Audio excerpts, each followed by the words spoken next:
Welcome to the Saturday Warhammer War Room stream. Thanks so much for joining me, everybody at home watching, and I am very, very happy to introduce my guests, Lord Commander Ulric and Axel Wright of the Geeks With Shields podcast. How you doing, fellas? Surviving. It hasn't hit triple digits yet, so small miracles.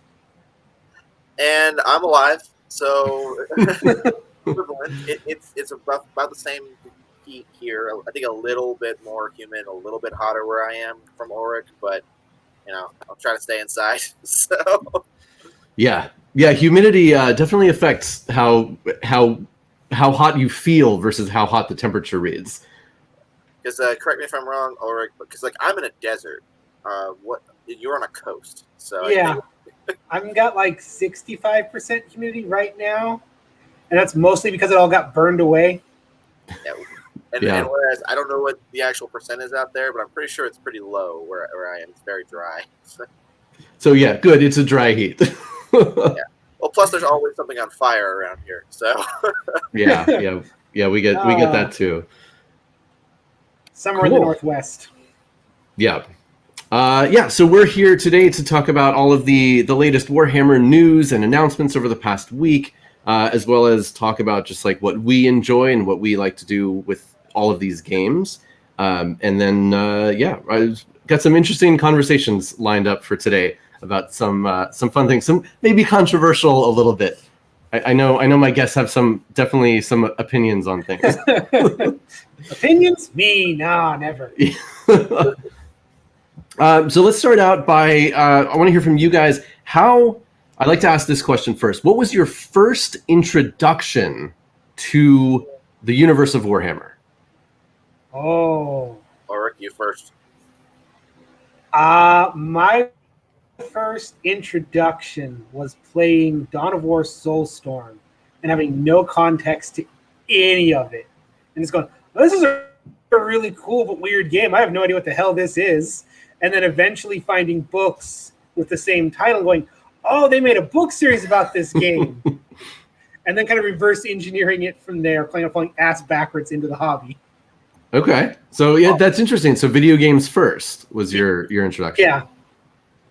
And I'm actually kind of the same thing, except for me it was Dawn of War Dark Crusade.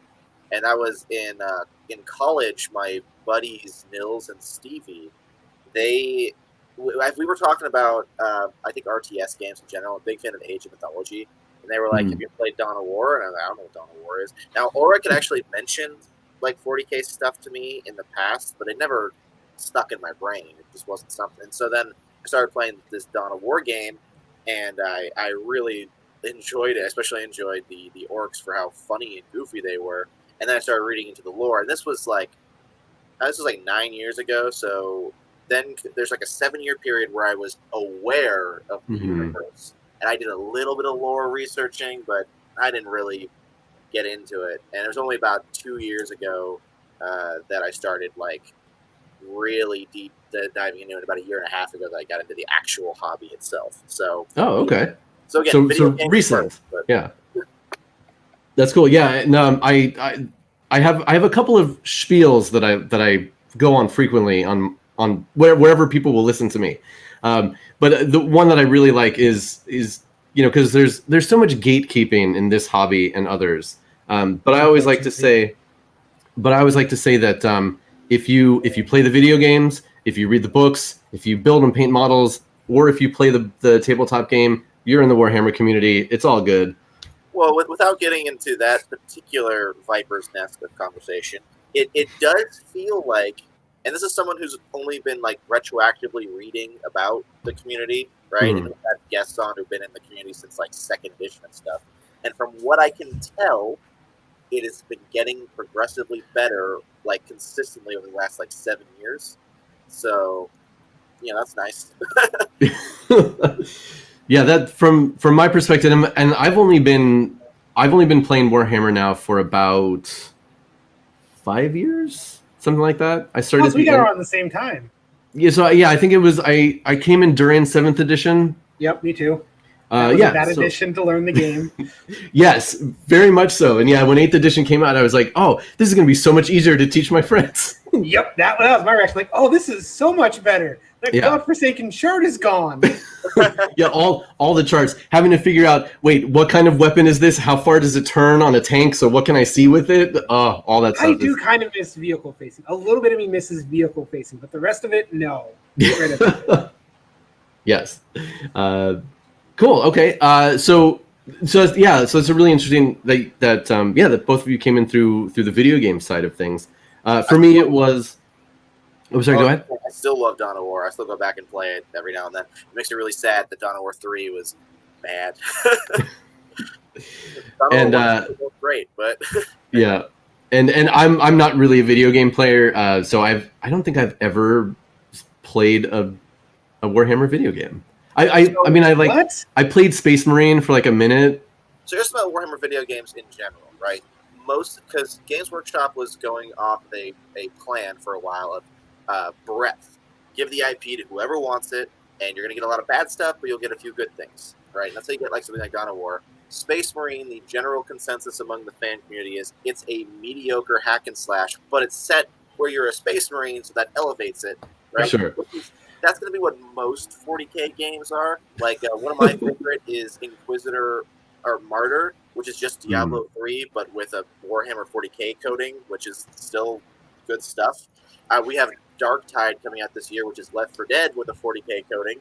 But okay. The point is that sometimes you get something like legitimately great. Like I really do think that Dawn of War, the first one specifically, is like a legitimately great, unique game. It does feel very different from any other RTS, except it's got a lot of similarities to Command & Conquer, but that's not the point. So most of the time you're like, I'm expecting a 7 out of 10 game that's bumped up to an 8 by being Warhammer.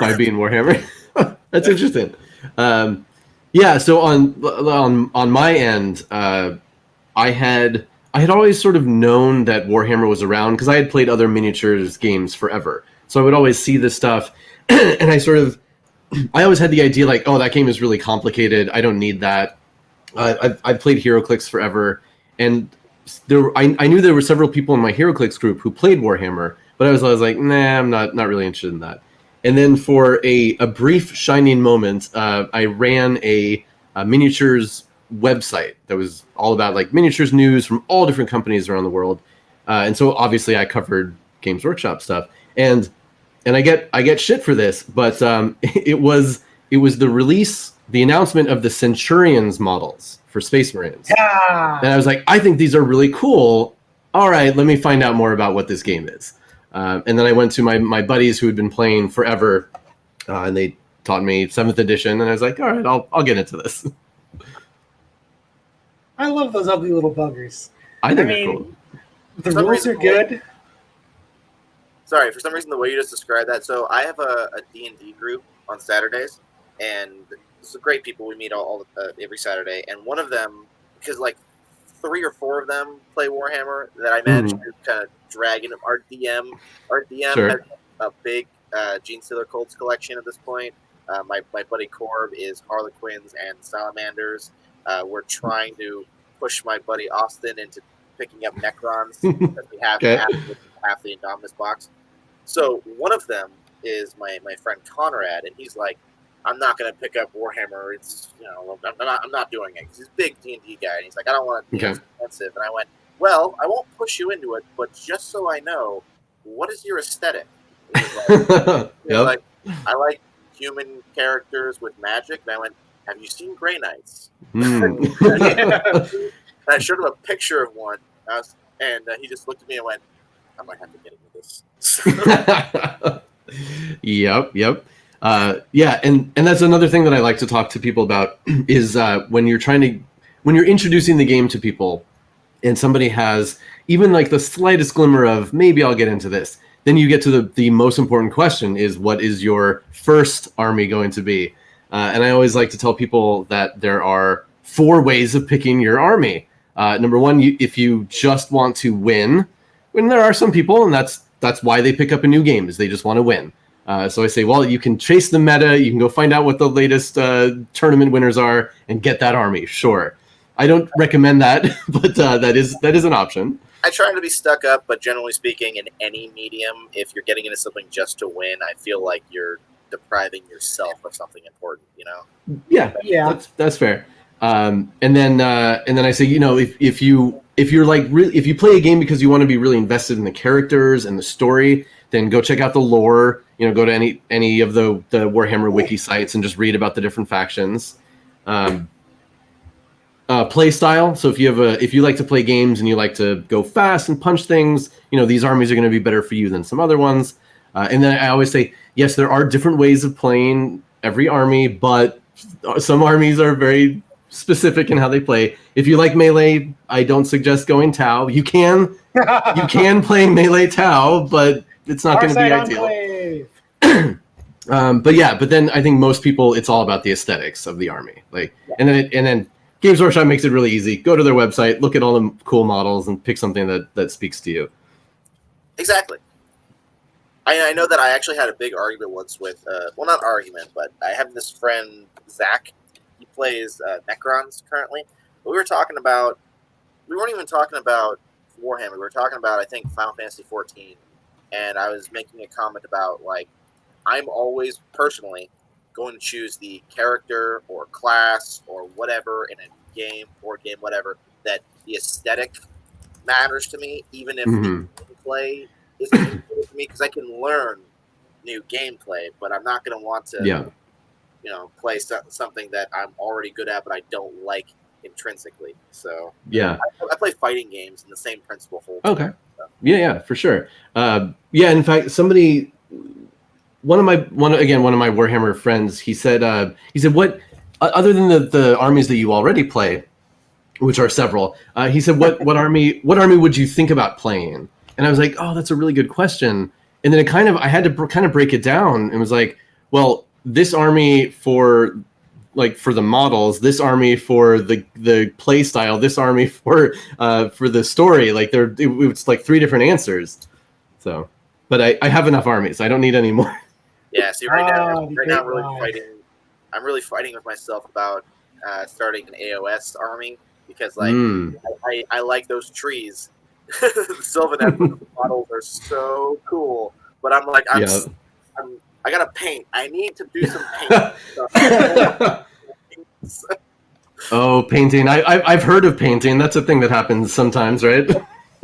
Eventually, you get around to doing it. You do a little bit, and you're like, that's enough for now. I'm gonna go buy 30 more models. Yeah.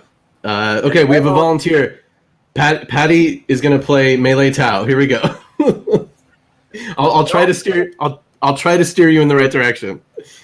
My orc list it's got quite a bit of shooty because my orc list is built around a Death Star truck full of flash kits. So. Okay, there you go.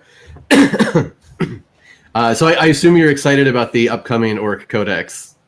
Yes, I am. I'm not going to actually pick up the Beast Snaggers box. I was going to, oddly enough, until I found out that the Beast Snagger boys are not normal boys.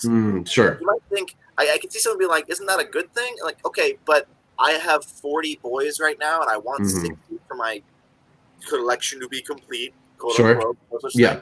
And so I was looking forward to getting that box and getting these 20 new boys for it. I wasn't that really into the Squig Riders. I've got 3 Gore Grunters from AOS that I can treat as Squig Riders anyway. But anyway, so the point is that now that they're not troops, the only thing that is coming out in that box that I was kind of interested in is the Codex itself. I'm like, I'm just gonna wait.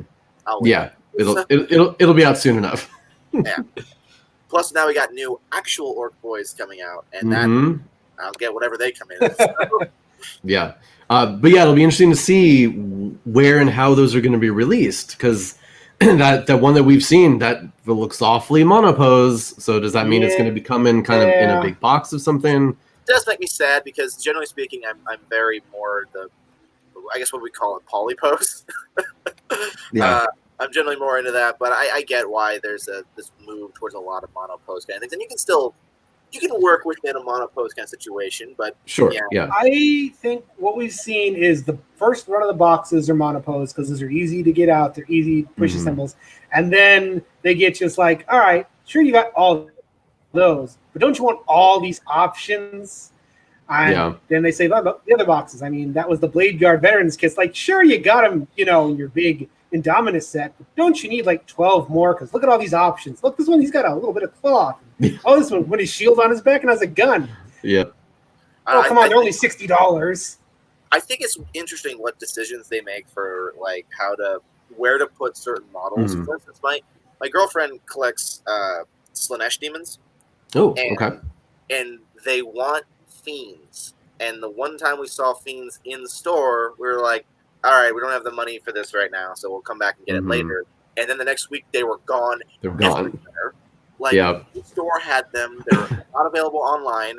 And then, cut to like 5 weeks later, they get an email because they signed up to be like, from Games Workshop, tell me when fiends are in. And so they got an email like, fiends are back in. And so they were gone within 4 days. But the thing is, I went to one of my local game stores. I was like, okay, if they're available online, I want to see if they're available in a store, because I prefer to buy things in a store if I can, because online gives some weird. Anyway, so I go to one of my local game stores. I got like 4, and they don't have a Fiends box, but they did have one of those AOS Open Realms boxes. Yeah, like a bunch of demonettes, a contorted epitome, and the Fiends in it. And I was like, I don't want those other things, though. I just want the Fiends.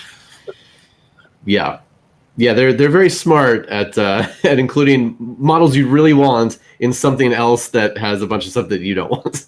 Yeah. I mean, I think the Pariah Nexus box is probably one of the biggest examples of that. I don't think they would have.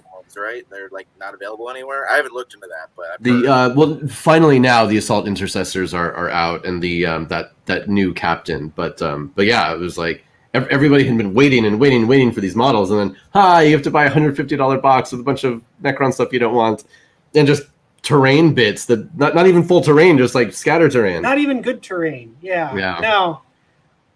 I mean, that was the case with some of the stuff from the Ancient and the Captain. You can only get through the Heroes of the Chapter box. That's the only way to get those. And that was for an entire edition. You could only get those models through. Yeah. No, but to touch on real quick that whole idea of like armies that you might play outside of an aesthetic question. But I like the idea of how Tau play, because I like the idea of just like sundering shots, and I like, and on the other side of that, I like Black Templars a lot, although I like them aesthetically as well. So for that like full on kind of melee thing. So, but I'm happy with my armies. So we'll get to that later. Well, actually, no, that's a good segue. So Axel, what are your armies in all games, any games in all games? Yeah, I collect 2 armies because personally, I think that within 40K, it behooves you to have 1 Imperium army and 1 non-Imperium army, just because of how the game is constructed and how many the factions are. That just makes sense to me. So my first army I got was orcs, because as I said, I played Dawn of War and they were funny. I love the accents, and it's just good. Like, yes, hat pirates. Because I play my orcs are a combination of Goths and freebooters. I know that freebooters contain everything. I like the freebooters because pirates. And also because I can have quote-unquote units from every other clan, and they all can combine together. But when I make my list, I always split it up into a freebooters detachment and a Goth detachment. Oh, okay. Because that's cool. I love Gazgul, and I want him to be in the Goth detachment just on principle. So yeah. But anyway, so I got orcs. That's how I first started collecting, and then probably about 6 months after I started collecting orcs, so I had like 1,500 points worth of orcs at that point. I was really trying to figure out another army to collect, and I was debating like Grey Knights or Death Watch. I knew I wanted something like in power armor, and then I really started looking at Sisters of Battle, and I really like the idea of. I know this sounds kind of superficial, but orcs are a monogender, masculine presenting faction. Sure. So I wanted something that was very different aesthetically from that. And the fact that the sisters were the female army, and they're also still in power armor, but they're also not augmented, so they're like regular people as well. I got to take bits of like what's cool about the Imperial Guard and what's cool about the Space Marines, but also something unique with them all being ladies, and then the fact that it's the most, in my opinion, the most over the top faction aesthetically. So yeah. So Sisters of Battle, and now my buddy PJ, who's the Thousand Sons Custodians player, he tells me that I am actually a Sisters of Battle player masquerading as an orc player because I've kind of went hard on Sisters. Even though I have more orcs, I feel like Sisters have become my primary army, with orcs being my secondary army. So Okay. Cool. All right, and Ulric, how about you? I got a few armies, so I'll start smallest to biggest. My smallest one is Sisters of Battle. And it's one part because when I very first got into the hobby, I'm like, I want to play Sisters of Battle because that was the first army that I played in Soulstorm. I'm like, oh, that's real cool. And everyone said, yeah, you don't want to. I'm like, why? Well, their rules are really outdated. Their models are really outdated. It's kind of a dead line. Maybe not do that one. I'm like, oh, okay. And I went off into Space Marines. But also, this was one that when it came out, my wife was like, ooh, I want to do them. It's like, all right, dual armies. So I, got a box of Sisters, and I need to build on it more, but I keep getting, running off in other directions. And then I got a Custodes force, so I'm like, all right, I'm going to get one really small army that I can build and paint to completion and be happy with. And that was my Custodes. I want to add some Sisters of Silence in there, but I'm sorry, they're just ridiculously expensive for the limited options they have. Fair. They need some more stuff.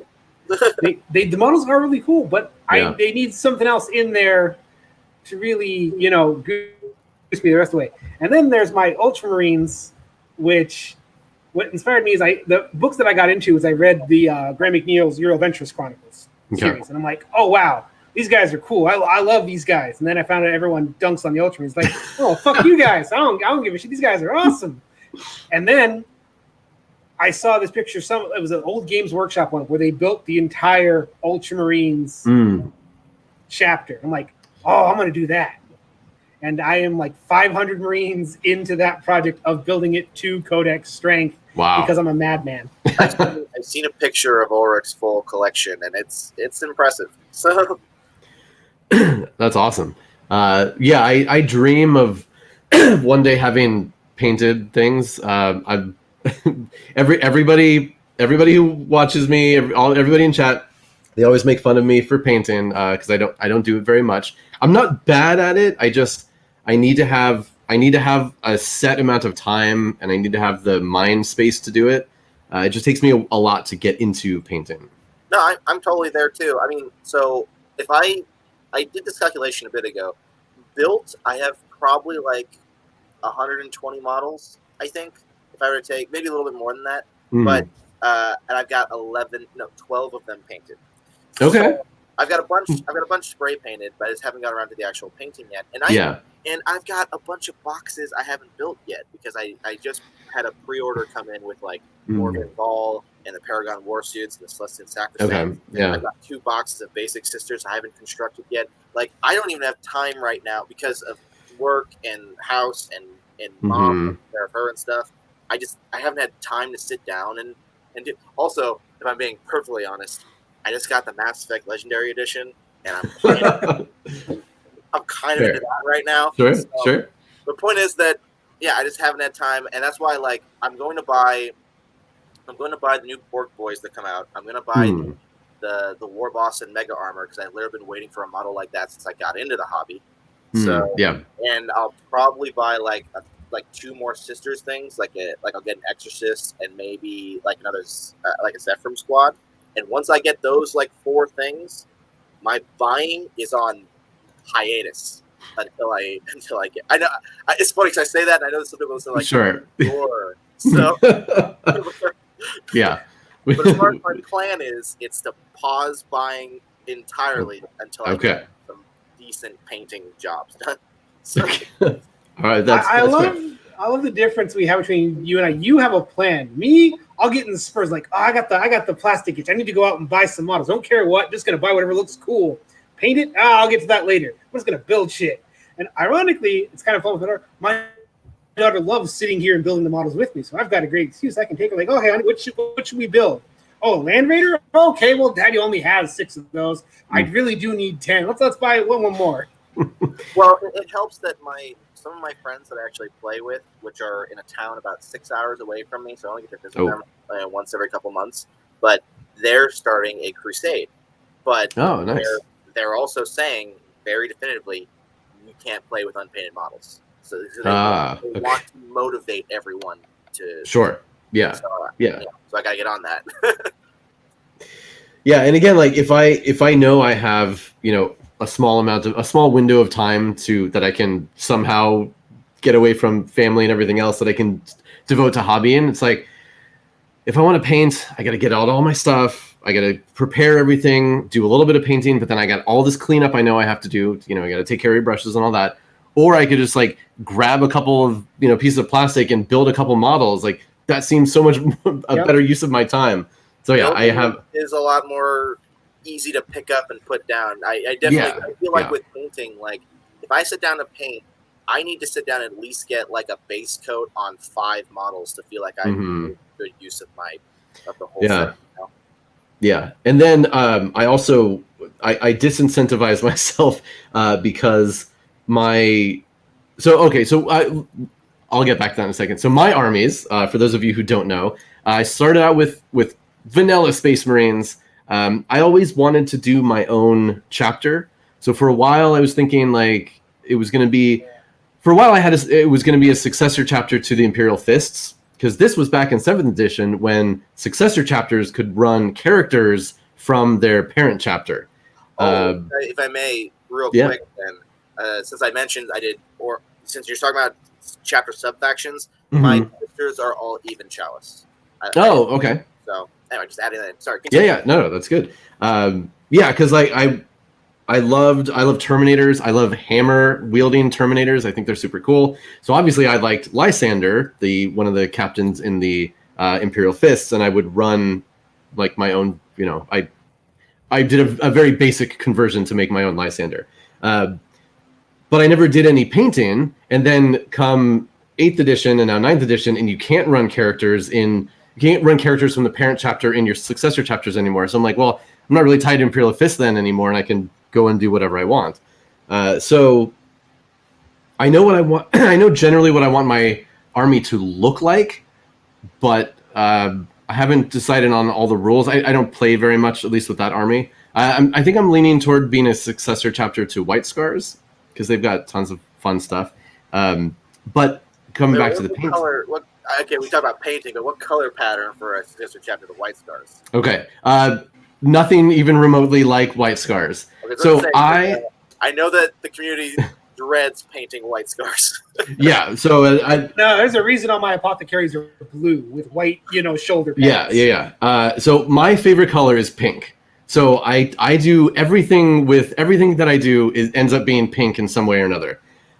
So I love pink too, and my motif, all of my orcs that have a shoulder piece, pink. Mm-hmm. Oh, that's awesome. All of my pictures, fleur-de-lis, are all pink.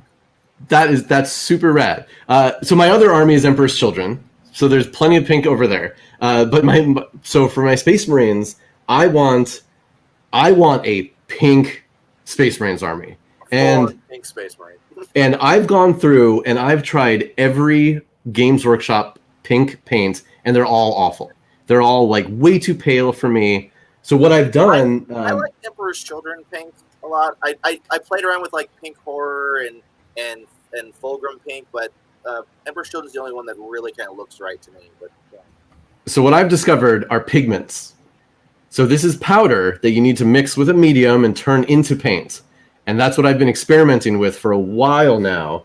I've got Liquitex, I've got green stuff. So this is my process. I'm just endlessly testing things to get to the pink that I really, really want.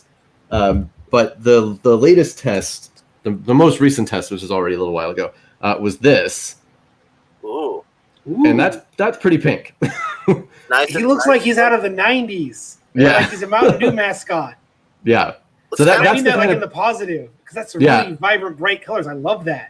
He looks like a Borderlands kind of thing to me, and I say that. Yeah. So that's the kind of pink I'm going for my army. But yeah, and that's like literally I have like 5 pink test models out of hundreds. I have a lot of models. I've been perusing Grimdank on Reddit recently. Yeah. And I saw this great this one that is relevant to what you're talking about. For years, I had heard the jokes about, or the memes about, like, I hate this, men and women seeing colors differently. right? Mhm. Like, I got an argument once with an ex about whether the shoulder pads that the Star Trek medical community in Voyager wore were green or blue. We were looking at it like, Okay. it's blue. So, and I've heard that, like, people can actually see colors at different granularities. Sure.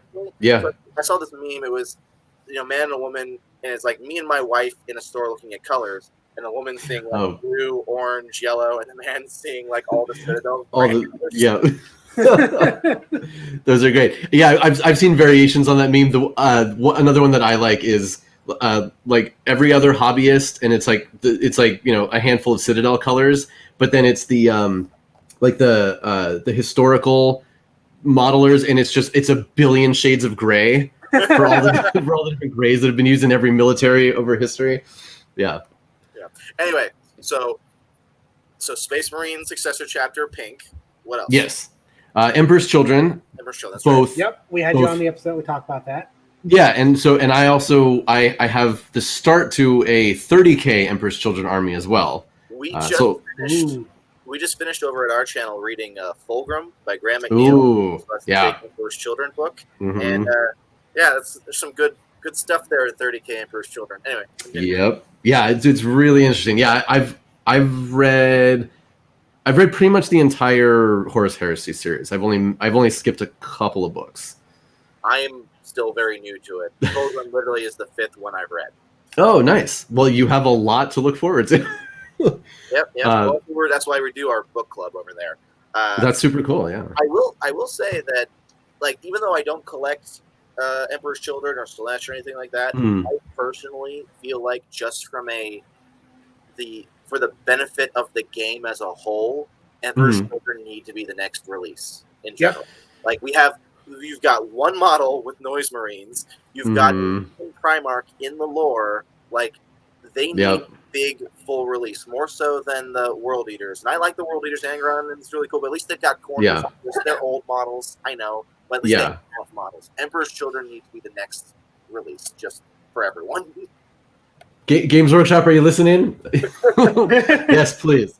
Yes. I've gone on record. I am. To be fair, I have a ton of Noise Marines. Amazingly, when I was first getting into 40K, there were several people in my area who were getting out of it, who had Emperor's Children armies they were getting rid of. So I inherited a ton of Noise Marines. But yes, new Noise Marines would be awesome, and a Demon Primarch Fulgrim, please. They've been teasing it so hard in every single book they drop. And right now, everyone has to kit bash a Marathi with a Sigval, which looks awesome. Don't get me wrong, but when the only faction model you have comes in a box of one, that's not good. Yeah, and there's I'm sure you've seen it, but there's a fan art that somebody did of a Demon Fulgrim that goes around online. That, like, I would love it if they based it on that one. I don't know if you've seen that one. It's just so cool. I'm pro that. But my point was that, like, we've got Death Guard and Thousand Suns full own armies just for I guess my symmetrical brain. Like, we need one for each Chaos God. So that's Leaders and Emperor's Children. Emperor's Children are more in need of it. So I agree. I wholeheartedly agree. Okay, and then beyond that, I have a pretty decent sized orc army, again, that I inherited from a friend of mine who was getting out of the game, which was perfect timing because when my older son was just getting old enough to, like, understand games and stuff, I was showing him all the things, and he immediately latched onto orcs. So now that's his army. And then I have a handful of Slanesh demons. I have some Deathwatch models to build. I started building a knight. That's my insane project right now. I have been so tempted. I've seen a couple pictures of people kit bashing a Sisters of Battle knight. Where they take the back of an exorcist for the pipe organ part, and the front of Junith Aruta to that's cool. So you get, like, a knight that has, like, the Junith Aruta standing part and the pipe organs in the back, and I'm like, I'm so tempted. That's 3 pretty expensive kits to put together into one thing. Damn it, I'm gonna end up with another knight. That sounds too cool to pass on. That would just be and I wanted the night for a while. When you get a chance, Google Sisters Night Big Bertha. That was the main model. Big Bertha. That's great. So because I'm totally crazy, I wanted, for my first night, I wanted it to be chaos, and I wanted it to be allied with my Emperor's Children. So I went out and I bought the Preceptor kit, because the Knight Preceptor, or Canis Rex, if you want to build it that way, that has essentially every weapon that any knight can mount, at least one of them. Also, aesthetically, as far as I'm concerned, that's the coolest looking one. Yeah, it's pretty good. And then I was like, okay, so I have to magnetize it so that I can swap out all the standard weapon options. And I was like, okay, so that's going to be a project, but I can handle that.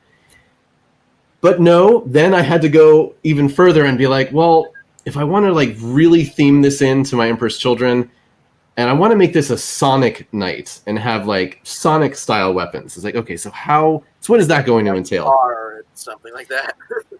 And then as I started that project, somebody was on stream with me and was like, well, wait.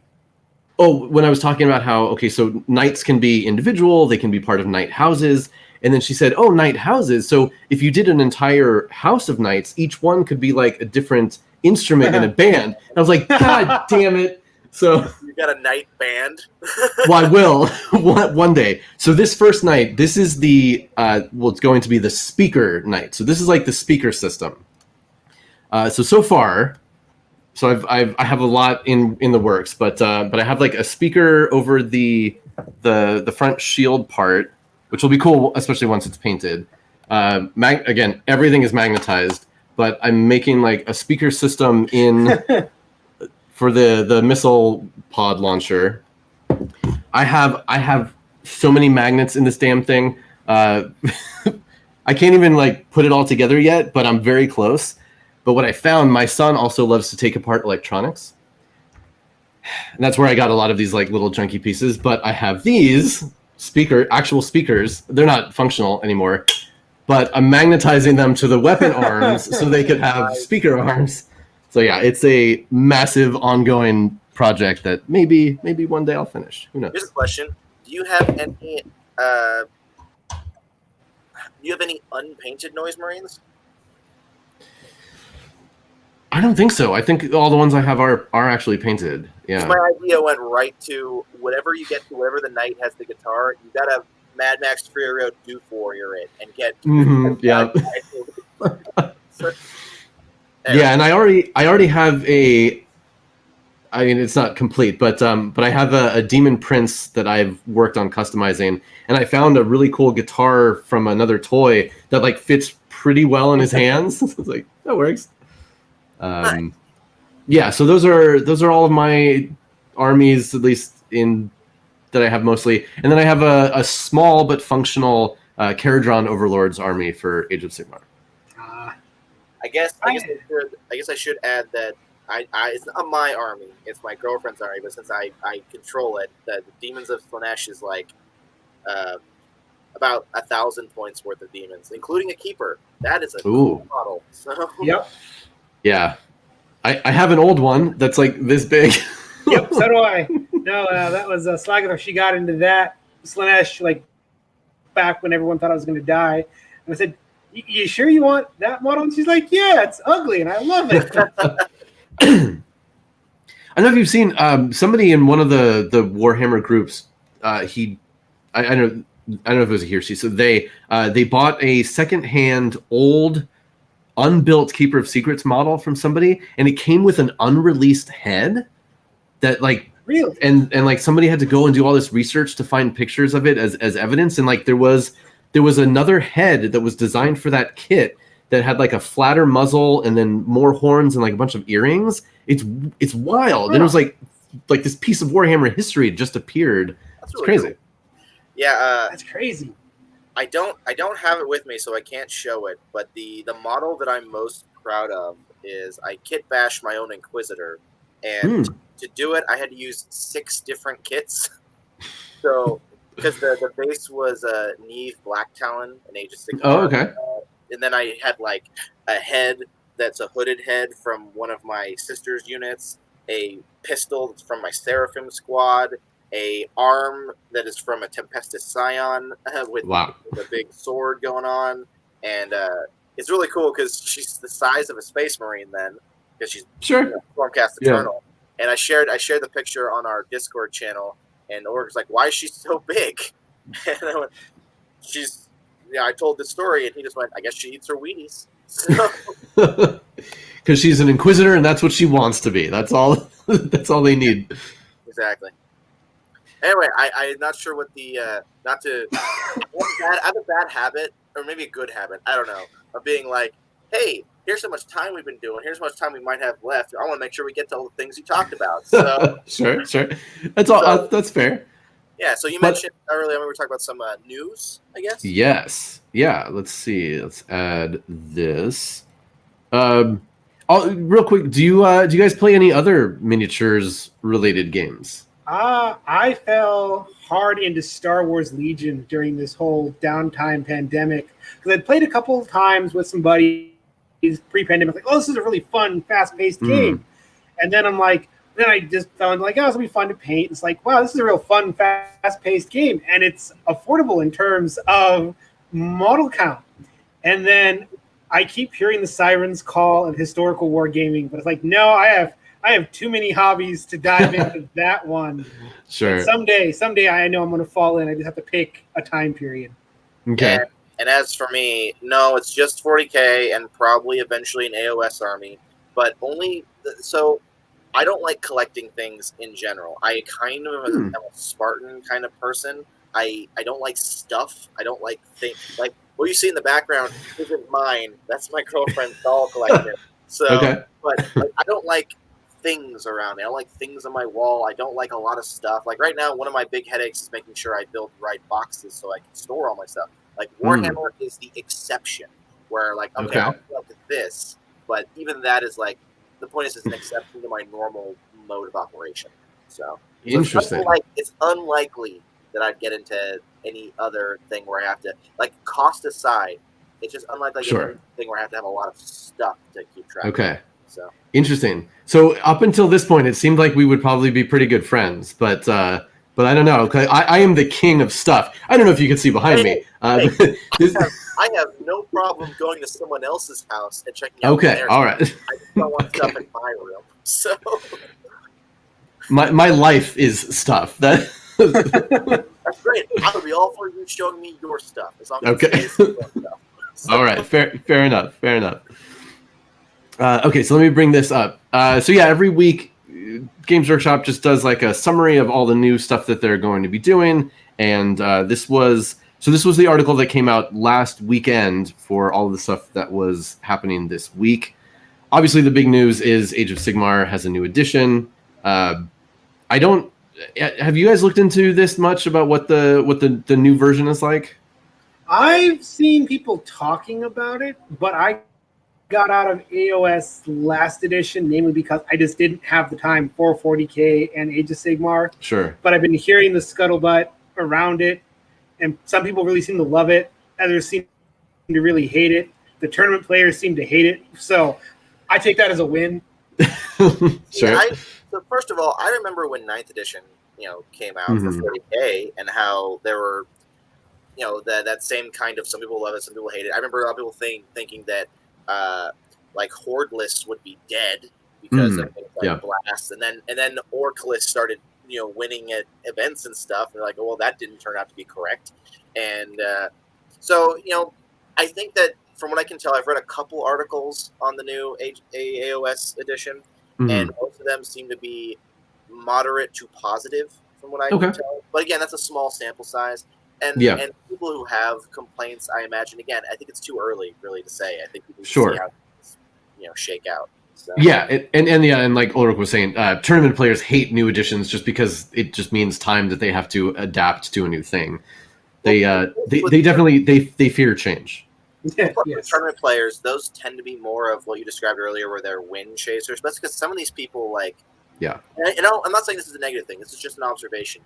It's like a job for them. Mm-hmm. Yes, so I know a couple ones. They buy the armies, they win the tournaments, then they sell the army when it goes cold. Sure. To buy the new army to go play the next tournament. Exactly. So a new edition means completely new rules, which means all their lists that are working are going to have to completely thrown out, and which means it's a lot more work for them as opposed to someone like me, where it's like, I'm going to play even Chalice Sisters of Battle no matter what the edition says. Sure. So. Yep, fair enough. This box looks really cool, and I know there were also lots of people expecting, like, waiting for Games Workshop to sell out so they could write a bunch of shit about it online, and then when it didn't sell out immediately, then they wrote other shit about it online. It's like, just the queue system worked. It was a really good system from all accounts. Holy shit, Games Workshop got their shit together for a major launch. Yeah, like I said, the community's getting better, but it still has some problems, and that's one. Yeah. Either of you play or have played Blood Bowl? I play the game. That's about the closest I've come. Okay. I am only loosely aware of Blood Bowl. I know it conceptually. I know nothing else about Blood Bowl. Okay. I played the previous edition because the latest one just came out last year during the pandemic. Blood Bowl is super fun. It's ridiculous. It's completely insane. A million rules, a million ways to fail, but it's a lot of fun. Yeah, it's one of those things. If I had the time for another hobby, would be like right up there. And Axel, to play Blood Bowl, you only need a team that is only like 10 models, and that's it. Hey, whoa! I feel like you just tapped into every argument I can my friends in a kill team. So I was gonna say that's how they got you into kill teams. Like, you only need a handful of models, right? Okay. There you go. I felt kind of bad because my buddy who collects Space Marines and Harlequins, like, he made an off comment like a month ago where, like, 'cause I said something to a friend of mine, I was like, "Hey, I don't want to push you into before you get to another person," and he just interjected and went, "You've been pushing us for like a year." Yeah, I'm sorry, I didn't know I was that hardcore. Yeah, as John says in the chat, I have been known to entice other people into buying lots and lots of things just when I share my excitement over all this stuff. Yeah, unlikely you'll get me into Blood Bowl because right now I'm stretching at the getting into AOS. So Understood. So what? Your attempts, though. So one of the neat things about Blood Bowl is that they have historically throughout all the editions of the game, there have been a million different teams, and a lot of them they don't currently have models. So you either have to, if you want to play into anything like official, you have to go hunt down the old models or kit bash other Games Workshop models, yada yada yada. Now there are a bunch of third-party companies that make Blood Bowl models. And then periodically, Games Workshop will bring back the old ones. So this week, you can get this ancient high elf team. These models, I don't think they've aged very well. No, those are the really old high elves. Yeah, these are old, pointy head elves. But I'm sure these do it for some people, especially the nostalgia factor. Yeah, no, that's definitely at play. As a quick sidebar, one of the things I really like too about being, like I mentioned how I like freebooters because I can play a bunch of different orc factions kind of together. They're all in one banner. So other armies that I like conceptually for that same reason are Genestealer cults, where you can play Tyranids, Genestealer cults, and Imperial Guard. Or the Ynnari I admit, have somewhat tempted me in the past just because that same kind of concept. Anyway, loosely related, but high elves maybe. I love they're on the old goblin green bases too. Yep. I will say there are a couple of Blood Bowl teams that let you play a bunch of different races in factions in one team. I'm just pointing that out. Okay, so what got people a little bit more excited than these high elves are the vampire counts. And again, very old models, but they're cool. So they're kind of aged. Yeah. They're not quite as maybe exciting as newer models would be, but the gimmick for the vampire counts is you only have a handful of vampires, so those are the ones at the bottom, and all the other ones are the thralls. And when you play, the vampires are super fast, super tough, very agile. The thralls are not; they're like basic humans. But the vampires have a rule that if they're ever not next to one of their thralls, you have to roll to see if they go into bloodlust, and then they just go crazy, and you can't control them. But if they have a thrall next to them, then they just feed on the thrall, and then they're okay. So I think that's probably a stupid question. And I know there's some people say there's no stupid questions. There are stupid questions. But do you think Blood Bowl, right, players of Blood Bowl, like what is the overlap with people who are actual football fans? Out of curiosity. That's a really good question. The Blood Bowl players I know are big football people. They got into it so they could do their own fantasy league with this. That was their whole motivation. Yeah, and I've anecdotally, it's a mix for the people that I know who play Blood Bowl. Some of them are really into sports and football, especially. Some like me, like I don't know how football works. I know how I know how Blood Bowl works, but not real football. So yeah, I think it's a mix for sure. And then you get the people. Oh, go ahead. No, I was just gonna say, I'm just curious because, like me, I'm not a football fan. I'm not like anti-sport in general. I like boxing, I like hockey, but I'm not a football fan. So I was just curious. So. Yeah, and then you get like the real serious sports people who are like, no, this isn't based on football. It's based on rugby. And it's like, I don't know, but it's different. I don't see no scrum. And then another thing that people are really excited about, even if you don't play Necromunda necessarily. So Necromunda has these gangs that fight, is basically the core tenet of Necromunda. But then there are all these separate weird things that exist in that world that you can add on to a team or do special stuff with. And this is the first time we've ever had models from the, what do they call it? The Water Guild. And people are just going nuts for this guy, especially up here with this armor. Big Daddy looking dude in the back. I think he's cool looking. I like that. Just a super cool model. These are, of course, they're Forge World. They're gonna cost you, but neat models. I have managed to avoid Forge World so far in my career. Okay. I will admit though, the Squigoth tempts me. Anyway. Yeah, some of their big stuff.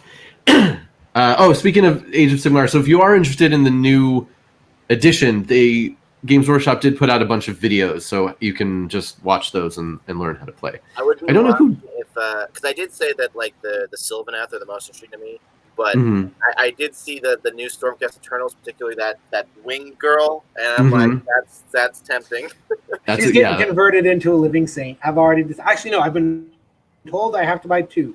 One for Slagathor to paint because that's one she wants. And then one I can convert and kit bash into a Celestine. Sure, yeah. Oh, and I see John, our other resident orc player, saying, yeah, they convert that water house into an orc mech suit. Well, don't you know, all kits are orc kits. I was just going to say, to be fair, orc players say that about everything. Which is I feel like that's what a lot of Necromunda stuff ends up being, is getting converted and kit bashed into other stuff because it's so weird. It's just like, oh, this is perfect for a kit bash. Yeah, those ambots. Yep, I saw ambots have been used for everything under the sun. Yep. Well, that's another reason why I like armies that I mentioned. Like my buddy Gio, who has the Genestealer Cults army, he sent me a meme that was like, Games Workshop released this new Imperial Guard kit. Genestealer Cults players. You mean a GST kit? Right. And there are, I will say, there are some benefits to not painting your army. One, like if you have guard models and you don't paint them, well, are they guard? Are they Genestealer Cults? Who knows? Play them as anything. Yes, they got this guy. I confess I don't know who Patrick Price is. I don't know if this is a Games Workshop person or some other person they got to make these videos. But I mean, to be fair, the only person in these kind of videos whose name I remember is Duncan. So sure. Usually just Wade Price, but that's my best guess. Yeah, I don't know, because I mean, for a little while, Games Workshop brought in Becca Scott to do some of their video content. But yeah, anyway, so if you're interested in the new Age of Sigmar, you can go and watch a bunch of videos and learn how to play. Then, so Blood Bowl, like with these other games, especially like Necromunda, you have your core team, right, which is usually a race or a faction.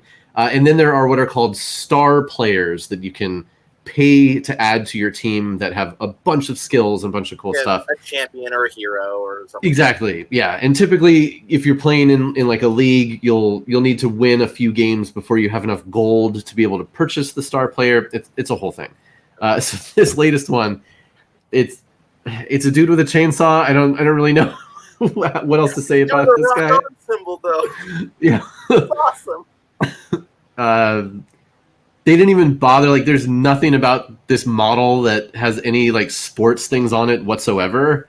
No, that is a Road Warrior model right there. That's what that is. Yeah. Lord Humongous.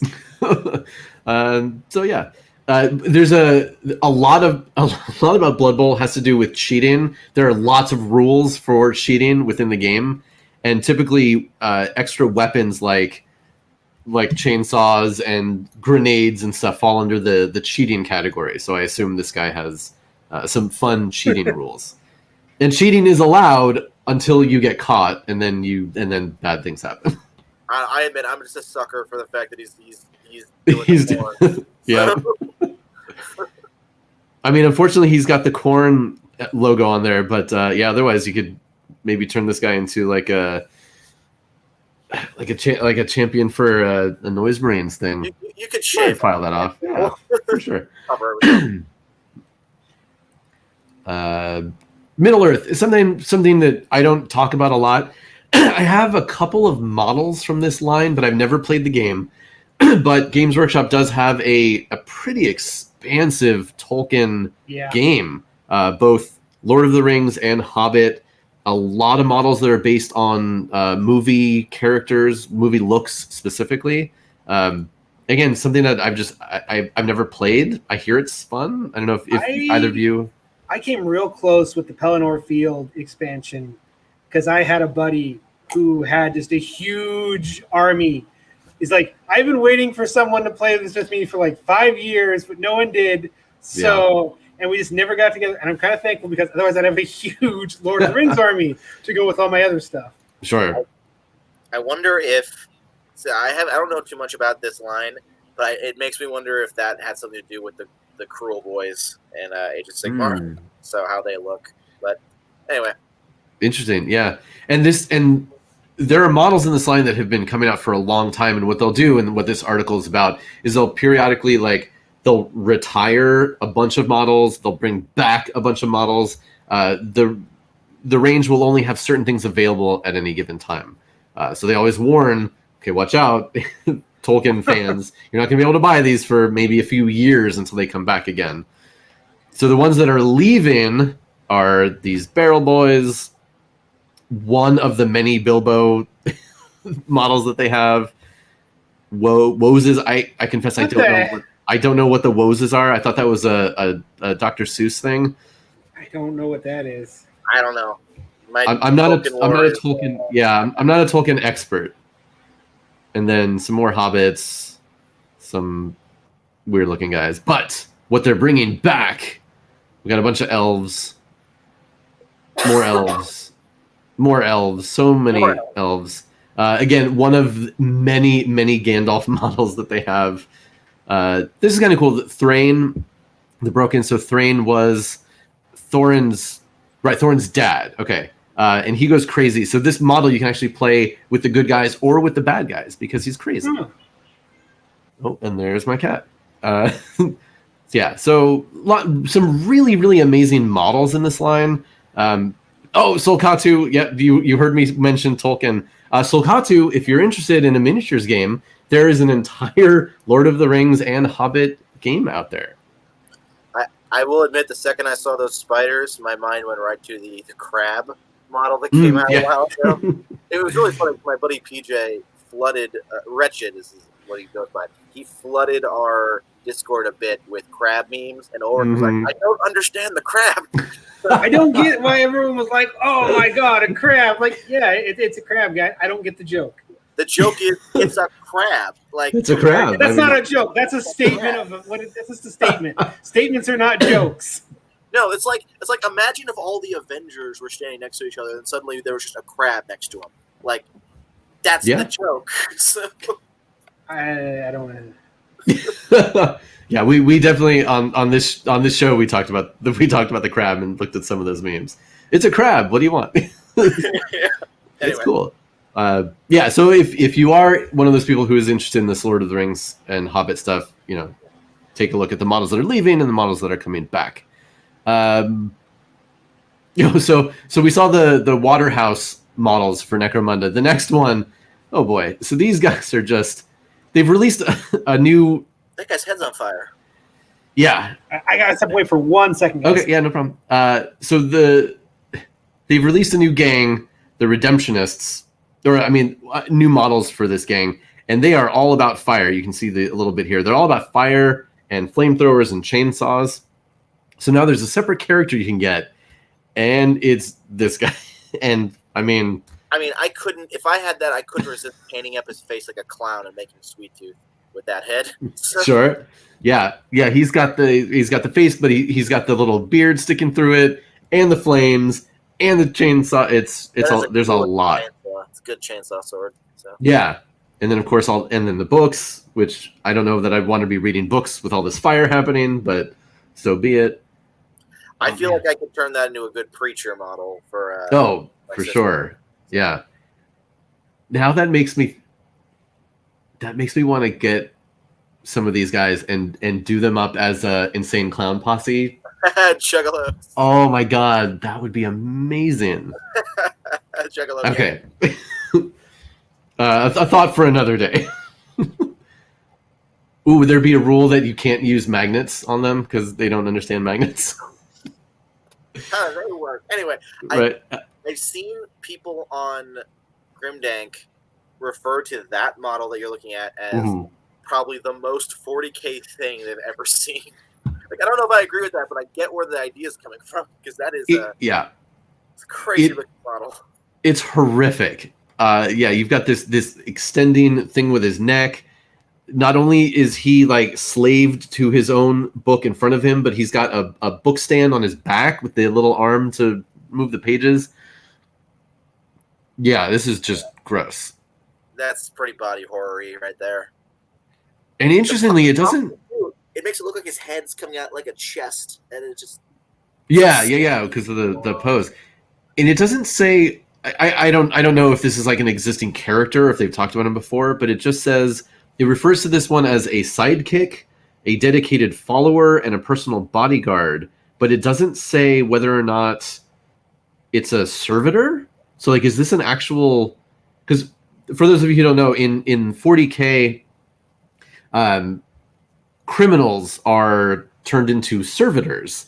Servitors are cyborgs that are slaved to do like one specific task over and over and over again. Their brains are dissected. They have no personality. They have no real thoughts. It's like a permanent living death. It's horrific. It's like one of the most grimdark parts of the grimdark universe. But I wonder, is this a servitor, which is horrible? But if this is not a servitor, that's, I think, more horrible. Or like an Admech-y kind of thing. It's funny. Solkatu is asking, why they read novels in the middle of battle, and made me realize there's a lot of models actually that bring books into battle in 40K. So. It's true. Well, I mean, on one side, you might say, well, you know how long the turns take. You gotta have some entertainment with you. Yeah, fair. Yeah, I don't know. That guy's horrifying, and I have not much use for that model myself, but I do think that the detail is really impressive. Mm-hmm. Yeah. Oh my god! And I can just imagine what people are going to do on the actual exposed pages and what they're going to write on there and draw on there, especially the really artistic people. Oh, I'd love. It'd be terrible, but I'd love to just put like manga panels in there. I don't know of what, but probably something lewd. Yeah, sure. So. All right, and then the water people, which I love this artwork. It's so cool, and especially gives you like scale, because with the models you can't really tell, and that big armored one is kind of like hunched over. But here it's like, yeah, that's a big freaking armor suit. It's funny because sometimes with the scale of the models, right, it's hard to really understand what that means. And what I mean by like. For example, when I got my Gazcool model, right, they in the lore talk about how his power claw is the size of a knob, and a knob is like 7 feet tall, and so Gazcool himself is about 18 to 20 feet tall, and I was like, that's kind of cool. And then I was driving down the road, and I got to one of those underpasses that was like, this is 14. That tells you how. And I went, wait a minute, Gazcool is 4 feet taller than that? I didn't realize that. Yeah. All right, I'm back. What are we looking? Oh, okay, more Necromunda. Yes, So for those new models, the artwork for it, which we were saying, is super cool, and it gives you a better sense of the scale too, especially of this big old armor fella. Yeah, I was just discussing how sometimes like you don't realize what the scale really is until you get something like that. So Well, yeah, that ties too into like Space Marines, right? Like it's we can envision like big hulking warriors in armor, but you know, we read, especially in the fiction does sometimes a good job of talking about like the transhuman terror of like a human confronted with this what once was a human being who's now this giant monstrous war machine. But yeah, it can be hard to like how tall actually would that be and how bulky, like could they fit through a standard doorway, well, that's why I squeeze like, through, like how would that work? I have an actual Games Workshop store here in town, and they have the big Space Marine cutout, and I'm pretty sure that it's like that's like a 1-to-1 size, like how big they are, the one that's here. And so I'm trying to imagine that moving, you know? Yeah. Yeah, pretty terrifying. Anyway, so Water Boys. Yeah. So those are cool. Get them, turn them into orcs or whatever. I don't or know split. what I want to turn that Big Daddy model into, but I feel like I could do something with it. So. Yeah, I love all the little pods and stuff all over him. That's I know neat. he has an actual name. I will refuse to call him other than a Big Daddy, though. Yeah, and I think they said like the armor is built so that he can go down into like the like city-sized water tanks and do repairs and stuff. So it's essentially a giant pressure suit. Also, everyone, welcome Maya. Yeah, my daughter will popping in occasionally. Cool. Yeah, like I said, unfortunately, my sons are not here at the moment, so we don't hear them today. Okay, the big story. Let's talk about it. Warhammer Plus. Games Workshop would like you to believe it is unmissable. Outlets like IO9 say it is already the most impressive, best streaming service ever because it comes with a free orc. Or Vinny Assassin with the booze. Yeah. Interestingly. So. Okay. So what is Warhammer Plus? Warhammer Plus is a new streaming service coming to you from Games Workshop. It comes out in August, I think, July or August. Oh, August 25th. Oh, there it is. It will have Warhammer animation, weekly hobby shows. I'm just reading the list here. A digital vault of classic Warhammer publications and White Dwarf. So that's the magazine that is even more Warhammer content that comes out each month, somewhat. Full access to the Warhammer apps, which I'm going to talk about. I'm going to return to that in a moment. Premium access to official events. Who knows what that means? Exclusive subscriber offers. Who knows what that means? A free model. Okay, that's something. And access to a second model. So you can buy the other one if you get the first one. $6 a month for those of us here in the United States. Not bad when it comes to, streaming costs. Or $60 for the first year. All right, fellas. Yeah. All right, continue. No, I was gonna open it up. What are your thoughts? All right. Well, first of all, I will admit, right? You spend $60, and we're getting what is based on other models, probably a $40 model for free. Oh yeah, let me show the models here. So there's an Age of Sigmar new orc dude. I don't know what this specifically is called. I'm sure it has a name. It looks like an Iron Jaws brute. Okay. Maybe a war boss, but probably a brute. Okay. And then what most people are talking about, to be fair, is the assassin. Yeah, which is a really good assassin model. So. Okay. But I'm saying that, like, if you just look at how much these other things cost, those are probably $40 worth a model. And so if you're spending $60 for the whole year thing, then essentially you're getting the model for $40 and the entire streaming service for $20. Is really kind of what's going on there. So I think that's something important to keep in mind for what's going forward. Yeah. Ulric, what are your initial thoughts on this? I'll admit, when this was first announced, I made it very clear that I was going to be a hard sell. Because most of the stuff that everyone's like, well, they'll do this. It's like, I don't need any of that. I don't need painting tutorials. I have that. I don't need bat reps. I have a playlist full. I don't need audiobooks because I have a library. There's nothing this is really got to come in at like $2 or, in that ballpark to really kind of hook me. And what I think about this is perceived value versus actual value and how that works in this hobby. Because it is a weird thing. Because my mind immediately went to, when we did the Heroes of the Chapter, there was a huge pushback of how dare they charge $75 for this when these models are like, but guys, when you break it down per cost, you're technically saving. And that's what a lot of people do. Well, when you break it down, you're technically saving.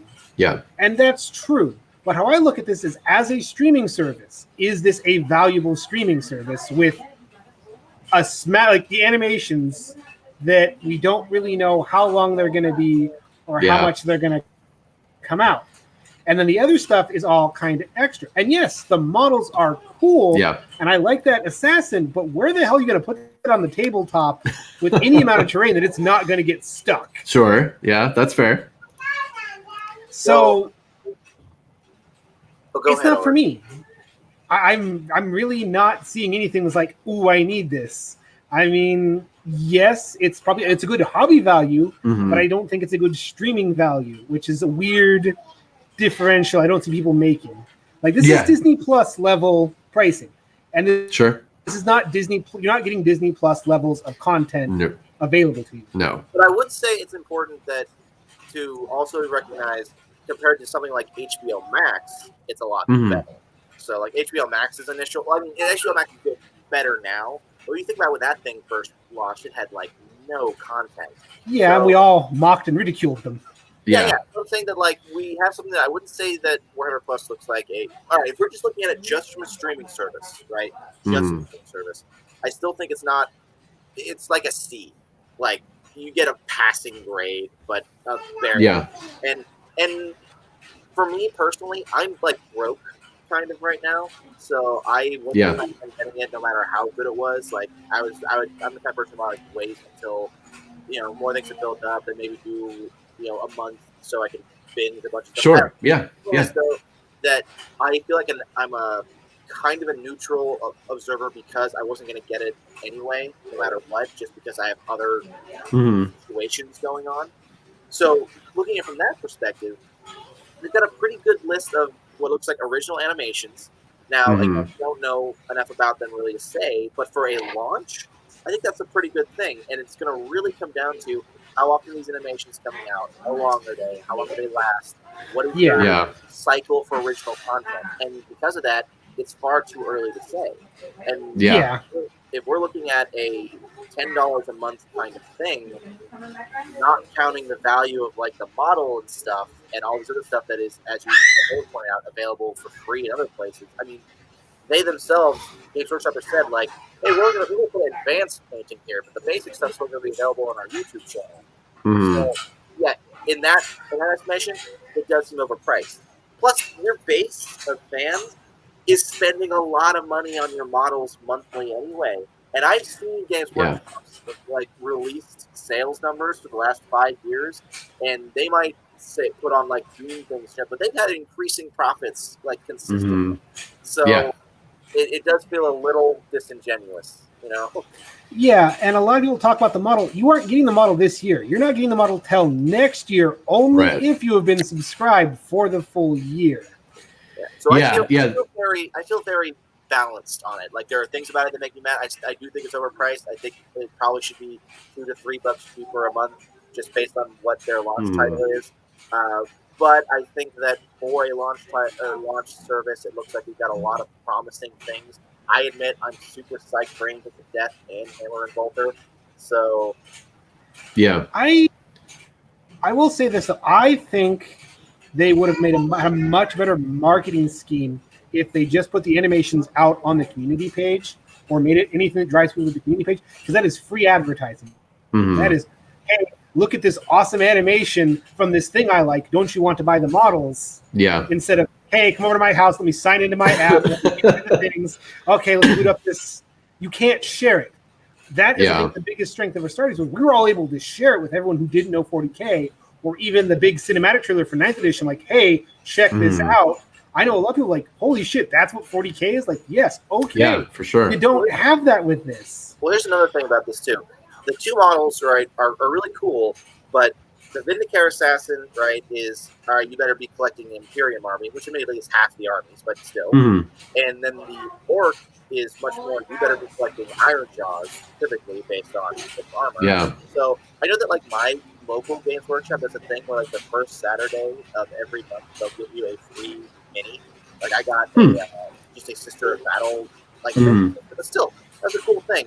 And so I feel like if we're going to continue this, and you want to have it be a good investment as a hobby, you need a wider selection than two. And you can have it be like not even that level of models. They could be like quote unquote a lower level of models, but just like hey, for being part of this service, you know, you get a choice of what faction do you play. Here's a model from that faction. Yeah. Yeah. So I'm definitely torn on this. My family, because we have kids, we automatically we subscribe to different streaming services. Some for my wife and I, some for the kids. Obviously, we get some from family members, and we share that kind of thing. So, am I looking to get another streaming service? No, I certainly am not looking for that. I am interested in a lot of the animations. As I think both of you have said, we don't know that much about a lot of them. We have ideas. They've shown some stills. They've shown a little bit more of trailers for some of them, but we don't really know what it's all going to be and how much content there's going to be.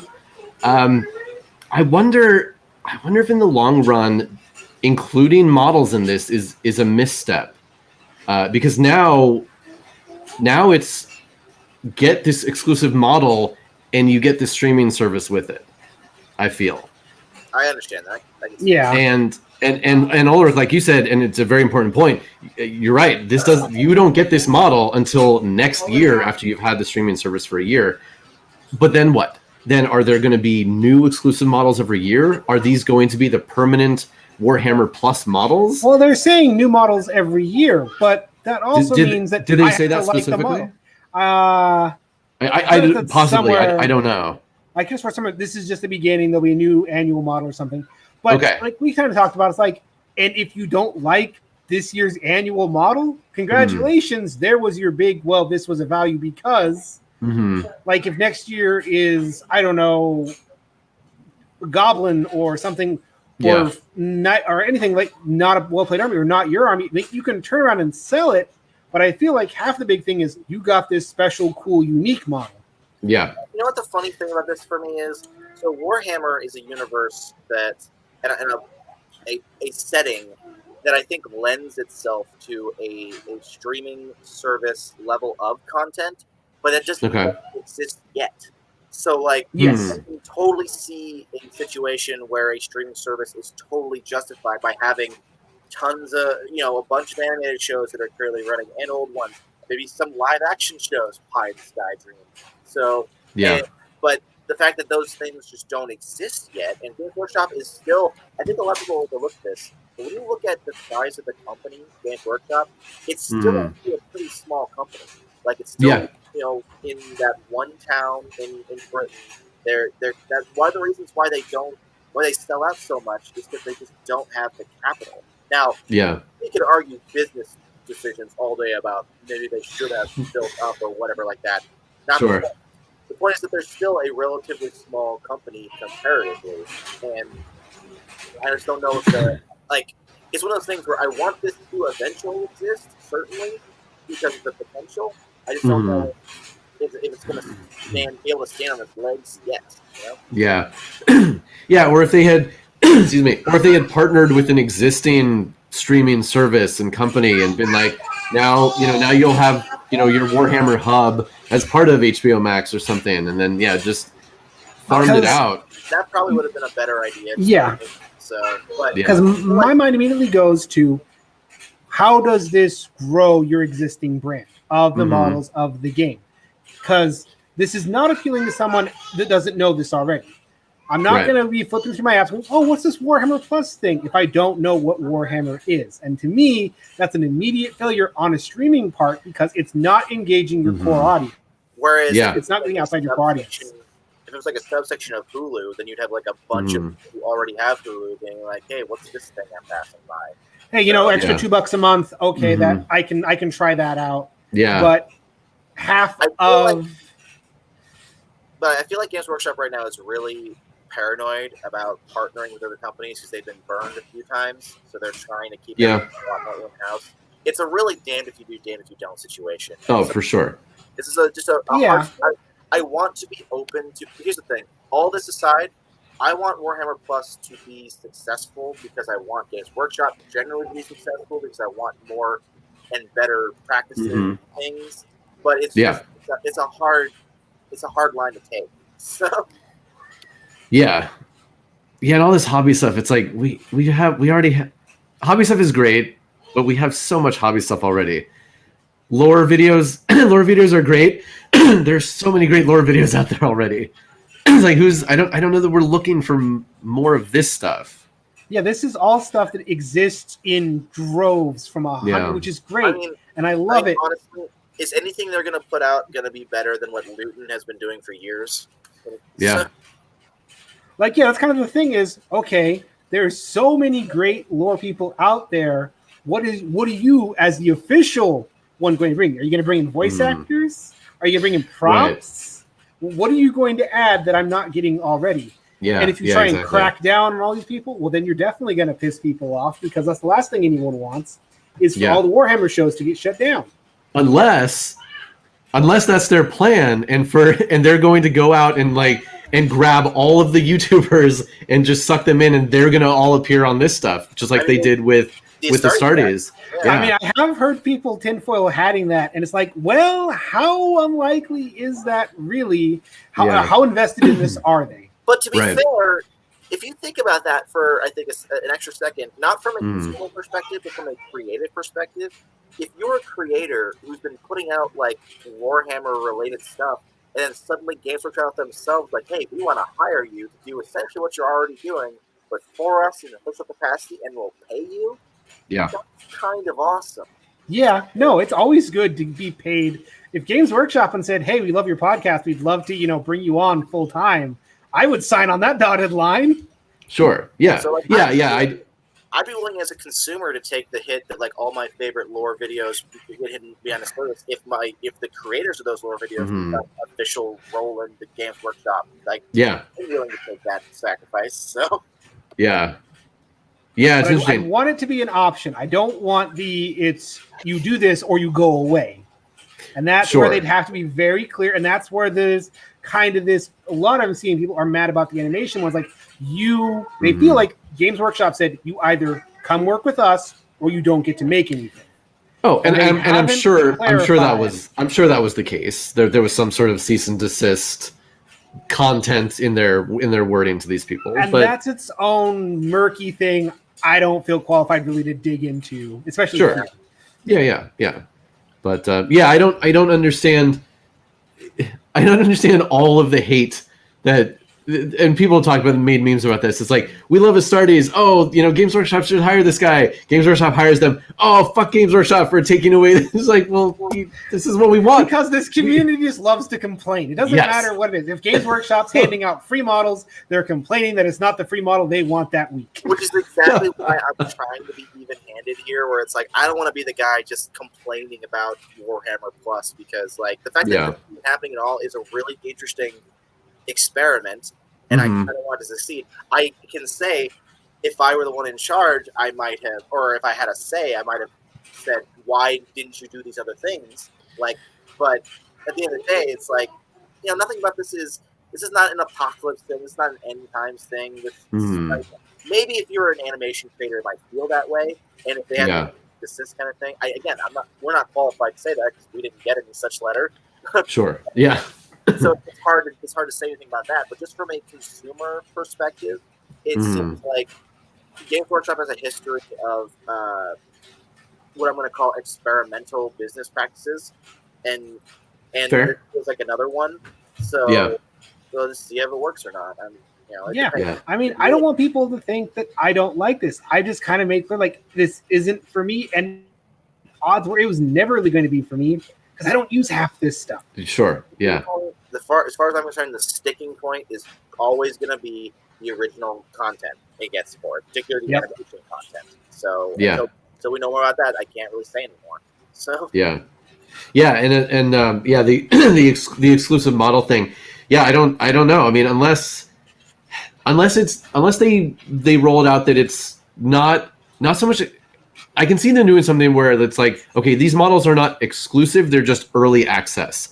You get this model a year before anybody else is going to get the model, or something like that. Because I don't know. It's because that really would be weird to waste a mold for something that only like maybe 15% of your global audience actually can purchase. Yeah, because that's the big thing. Molds aren't cheap.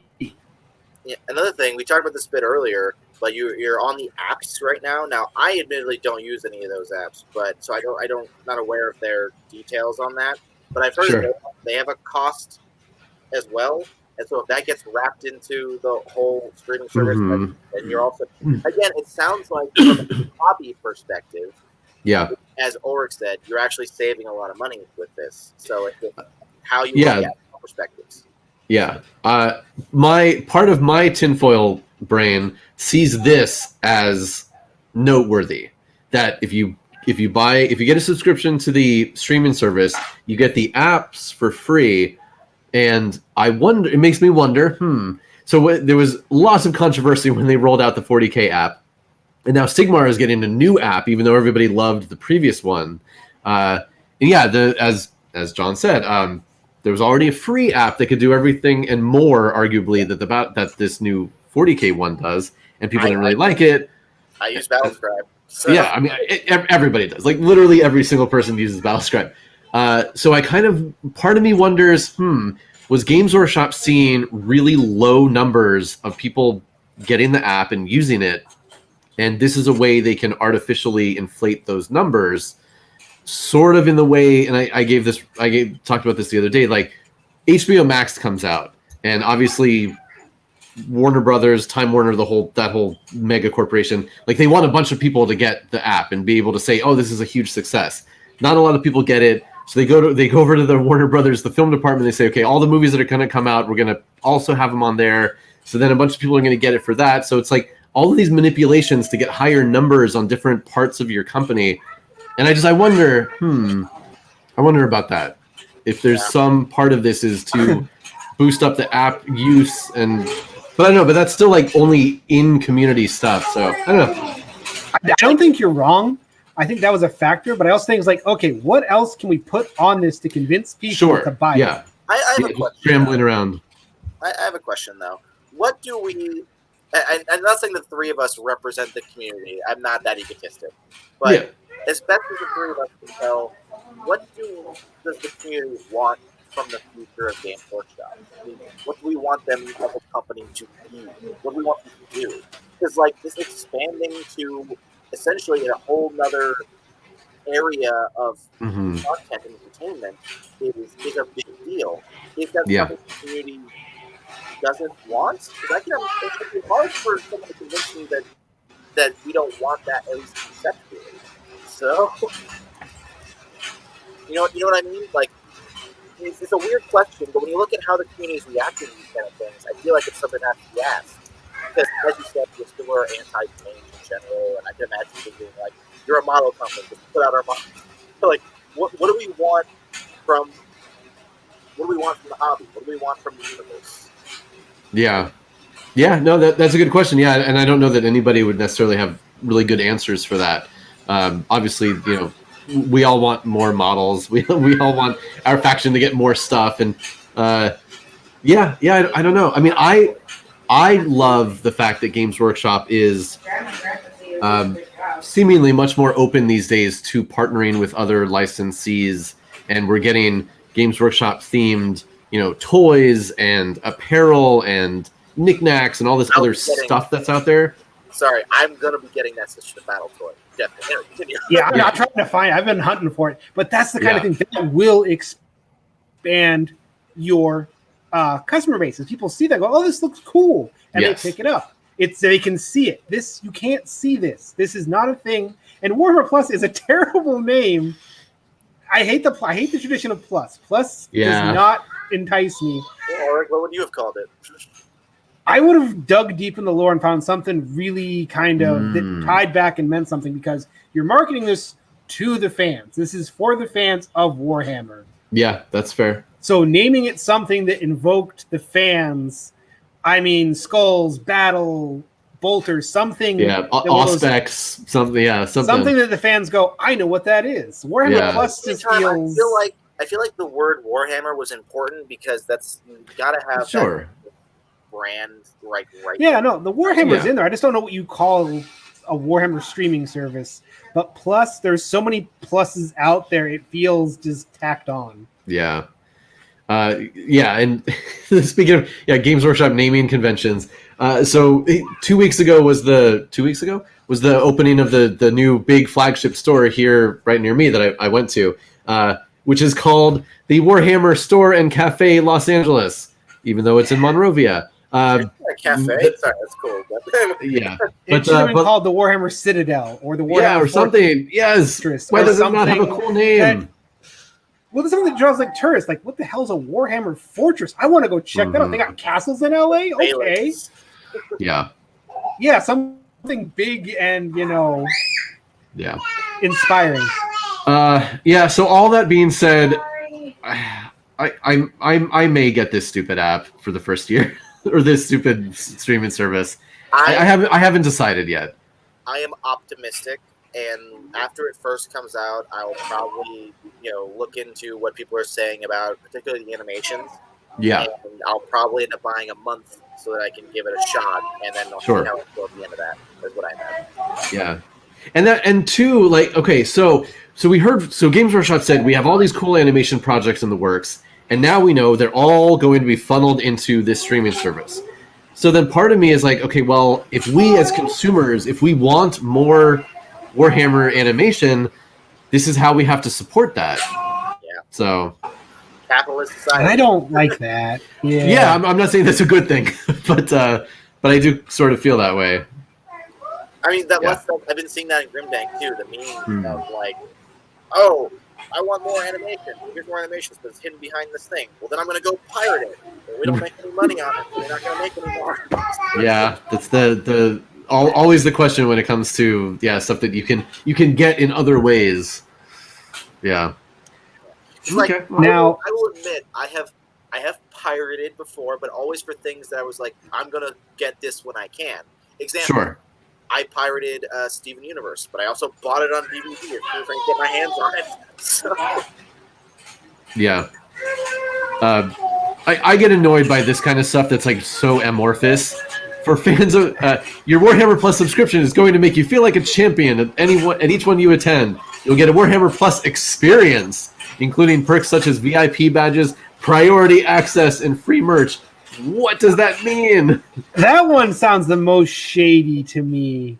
And it's really going to make you unpopular at the conventions when you come out with your Warhammer Plus swag bag and your VIP. Oh, screw that guy. He's got, like the guy that walks in with the Titan to the casual game. Yeah. It's like, oh, that's how you got money. Okay, I see how this is. Yeah. Obviously they're leaving that open to to future definitions. And of course, there aren't that many official events happening right now. We do have the tournament thing that are basically 4 events that they've announced starting later this summer. So who knows? And I mean, I don't know. That's the weird one I think about is how many Warhammer events are there annually that I can actually go to that's going to act to be part of my subscription. It's like, okay, I live near Seattle, so I can maybe go to one if they come, to Seattle, but... Yeah. Well, maybe this will incentivize you to travel to one if there's really cool stuff there. Well, now that travel is becoming not a terrible thing. Yeah. Give it 6 months. We'll see. I said becoming, not is. So. Right. Yeah. Cool. Well, let's put all that away for the moment, and let's talk about you guys and what you do with the Geeks with Shields, your whole organization. Organization. I like the sound of that. Organization. Yes. That implies more structure than it actually has. Well, we could probably get a military word for it. We call our fans the illustrious Legion for a reason. So. But anyway, so normally Ulric does this, but we are the Geeks with Shields. We have a podcast that we've been doing for 3.5 years now. Oh. Is that right? That Lauren? sounds about right. Maybe I might be off.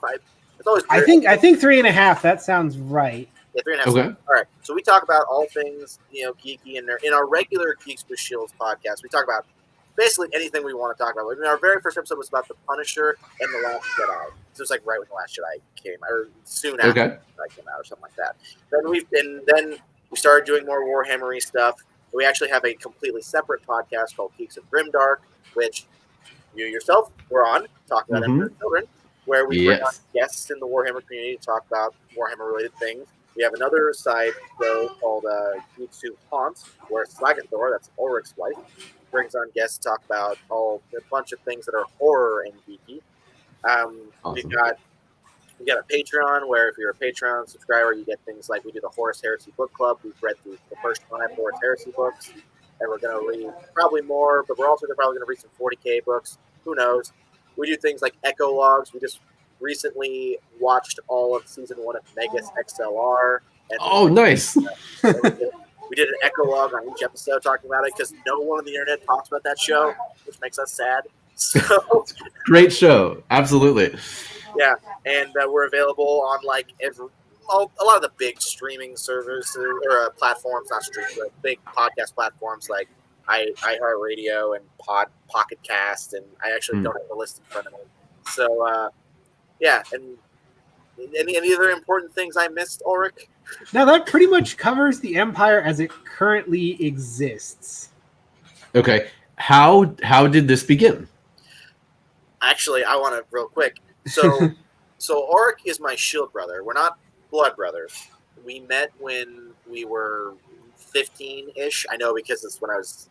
Anyway, point is, we met actually through 2 dates. Like our dates were friends with each other, and we met going to some dance at this tiny school of this tiny town, and Ulric started putting on Irish music, and then we started talking in really terrible Irish accents, and that's how we became friends, insulting each other. Cut to about a year later, he moves into the town that I lived in, and he's like, "Hey, you want to come over and just like watch movies or something?" So I come over, and we watch movies, and we just talk about the movies, and we get these ridiculous conversations that just last forever, and other people who'd be around would get completely shut out. Like we talk to each other about these. It actually used to piss off like girlfriends and stuff. So, and after a while, we had this idea of like, what if we did like a review thing, like a Sister and Weaver thing? And so we played around with that for a while. Didn't go anywhere.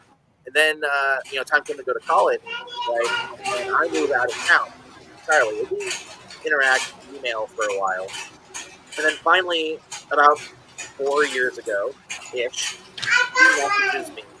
And he says, "Hey, I'm calling in a favor." And I was like, "What?" He goes, "I'm going to do a podcast. You're going to be my co-host." I went, "Okay."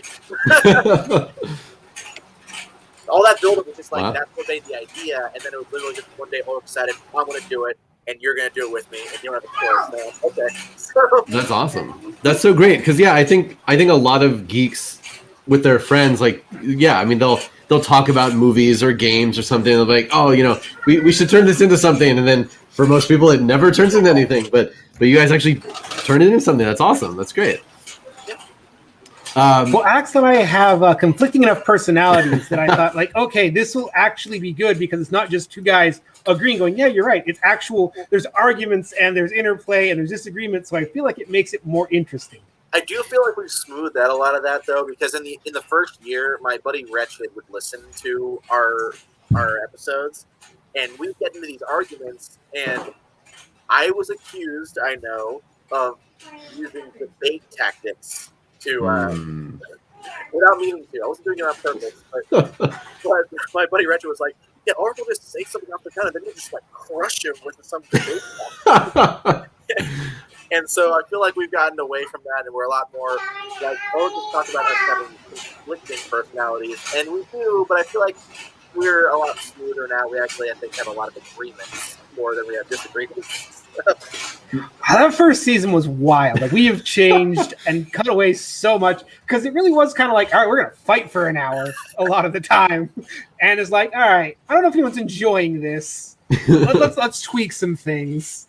Yeah, do you go more confrontational or conversational? I think we've transitioned to more conversational. So That's great. We have got a lot more guests, and like it actually, I think the most important one, or I think not the most important guest, but the most important thing we did that created a situation where we have guests is that Ulric reached out to Chris Chipman, the Chippa. And it's just like, hey, you want to come on and talk with us? I don't know what made Ulrich do that, but he decided to. And then Chris did. And then through him, we started getting to the podcast network. And then, And then that led to like a bunch of other people coming on. And once we started getting other people on it, it really kind of changed the nature of like how we talk and what we do. Yeah. And then once I started getting really heavy into Warhammer, it gave Ulrich an excuse to be like, let's take this same thing that's happening over here, but let's make a more specific one. And so that's how we met you. Yeah, so, exactly. So like, I really like, don't get me wrong, I love still having a conversation right now and then, just me and Ulrich. But sure, most of our content now is, hey, let's get someone on to talk. Is with someone. Yeah. And something that I've found, partly through my streaming and some of the other random stuff I do, is that there are people out there, and it might seem daunting. They'll have like thousands of followers or whatever, but like if you reach out and say, hey, you might, would you be interested in doing something, like they might get back to you and say, sure. It doesn't hurt to try, right? Well, we have a funny story about that exact thing. Yeah, I mean, that daunting thing too is like probably the biggest name guest we've gotten so far is Graham McNeil, and we're a small podcast. I mean, we have, I don't know what our numbers are like right now, but but the fact that the author, one of the Games Workshop guys, and we had finished reading False Gods, and Ulrich was like, hey, we just read your book. Would you be interested in talking about it? And he was like, yes. Although, I don't know. We just recorded with him. Oh, go ahead. Yeah. No, it's just as a joke. I don't know how high his status is. He couldn't even get into the opening of the Warhammer store. No. Poor man. No, but honestly, props to him for not using his fame to push his way in. That was cool to see.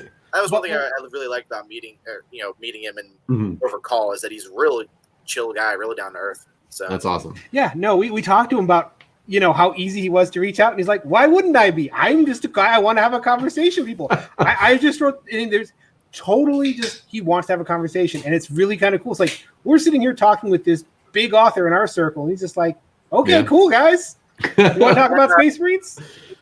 And then we've had a lot of guests that we have not had a guest so far that I didn't enjoy. We've had a couple of guests that like I feel like their personalities didn't quite mesh with us, so we'd have a little more dead air, right? But that's not anyone's fault. That's different people. So the first time we had a guest, though, that was like a big one that me and Ulrich both had wanted for a long time, was also one of the most tech problem recordings we've ever had. Yeah. Yeah, that happens, unfortunately. We lost like half the audio. Oh. It was really frustrating. Yeah, I can only imagine the kind of tech issues that you guys deal with all of the making sure audio's good, and then all the podcast stuff, like that whole world. I know from the streaming side, like every time I stream, something goes wrong. It's always something different. I can test everything before, and then as soon as I press that go live button, something breaks. That's just how it works. There was a big episode. I remember what it was for, but it was a big one, and it almost killed me to edit because there was random sounds just scattered throughout that I couldn't find the source of. I do not know where they were coming from, but they were. I had to ungarble audio, and it almost killed me. I hated it so much. By the end, I'm like, I'm done. I don't want to work on this anymore. Fuck the podcast. I'm burning it on the ground. Damn it. So, three points I want to make about that real quick. One, which is early on, there was a moment where Ulrich wanted to stop doing it entirely because it felt like I wasn't as into it as he was. We actually had kind of a fight about this, but once I responded to him in a strong way, he was like, "That's all I was looking for, was proof that you care." So, but so two, there are a lot of things we've gotten out of this, but there are two most important things, right? One of them is Ulric is my brother, right? Blood, whatever. He's my shield brother. He's my brother. Mhm. And before we started doing this, we talked a little bit in email once a week, maybe, and less in text form. Since we started this, we speak with our words Sure. once or twice a week, and so it's been a regimented way to spend time with family, right? Yeah. I can't overstate how important that is. It's brunch without drinking. Exactly. No, there's drinking involved. And the other point is that since we started, getting big enough to have guests, get a network, and meet people like you, like that has really made it a whole new experience. I have adored getting to interact with people who I otherwise would never get to speak with, and that's at this point, like one of the main reasons we keep doing this. So, anyway, that's so cool. That's great. Yeah, but I totally get your points though. When you can be the best of friends with somebody, but when you go to work on a project or a job or something, like you got to keep that communication going to make sure that everybody's still on the same level, still enjoying it. What can we do to keep everybody on the same page? For sure. But on the flip side though, it gives you it gives you so much more time that you're interacting with people, which is really cool. Because I'm in the Home Buddies, so we're a small group of streamers. There's 6 of us, and we do a group stream every Saturday night. So we've got one coming up tonight. But then like one of them, I go to her house and we stream together one time a week, and we've been doing that pretty much the whole pandemic.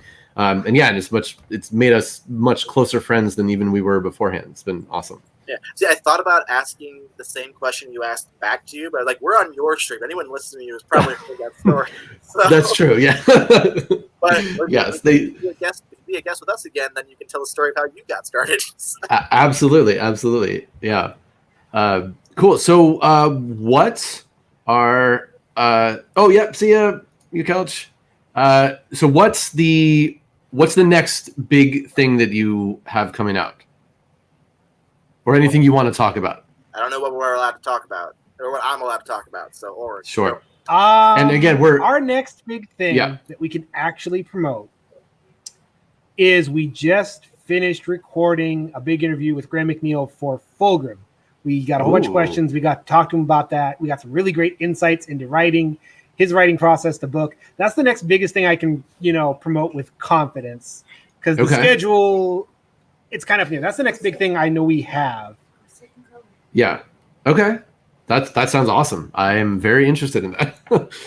We've also, I know that he's mentioned this on Twitch, so I can say, but we've also been trying to do a thing on our show, our regular Warhammer part called Smackdowns, where we take a director and we figure out what film in their entire filmography is the most quintessential them, not the best, the most quintessential them.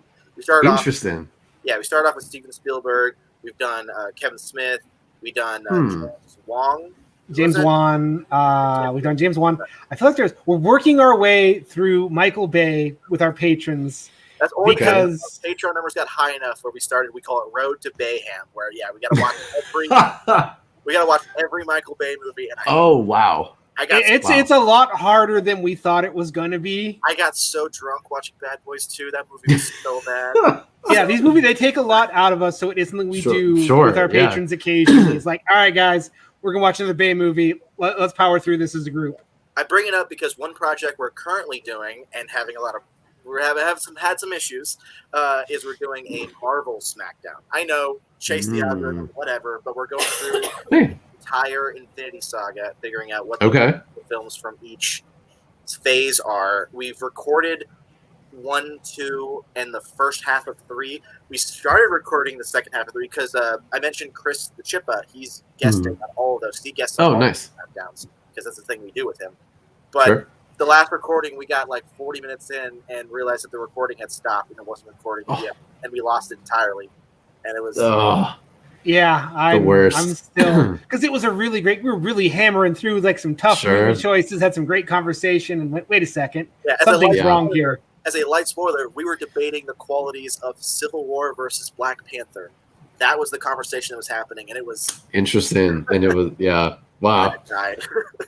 But that's a really cool topic, though, is looking at a filmmaker and being like, what's the because that's a fun one to watch evolve from the very beginning.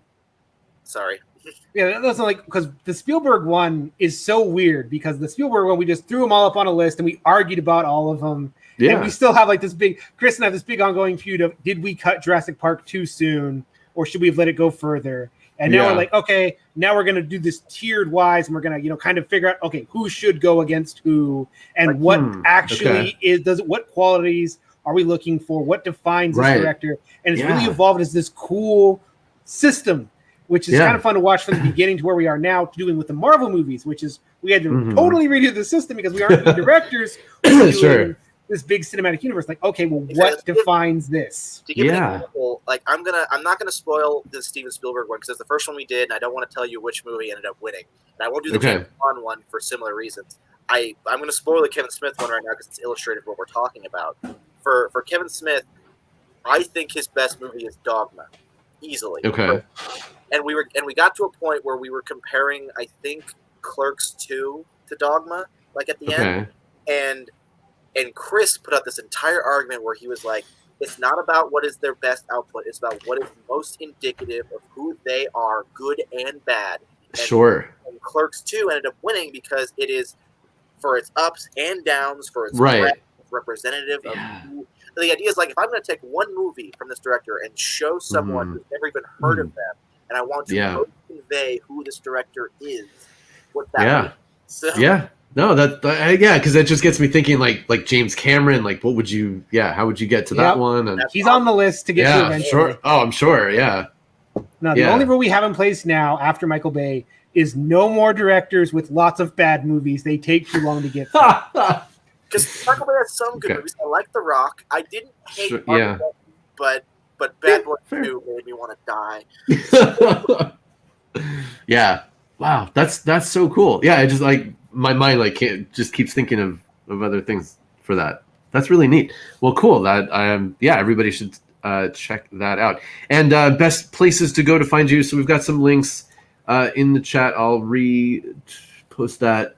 But you've got the SoundCloud, you've got the Spotify, obviously your Twitter.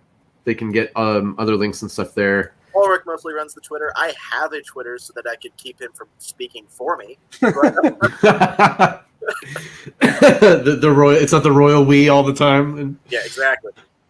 Mostly because Ulric and I have an ongoing argument about Scott Pilgrim, and I refuse to let him say bad things about Scott Pilgrim, and have people think that I endorse them because I don't, because that movie's amazing. So.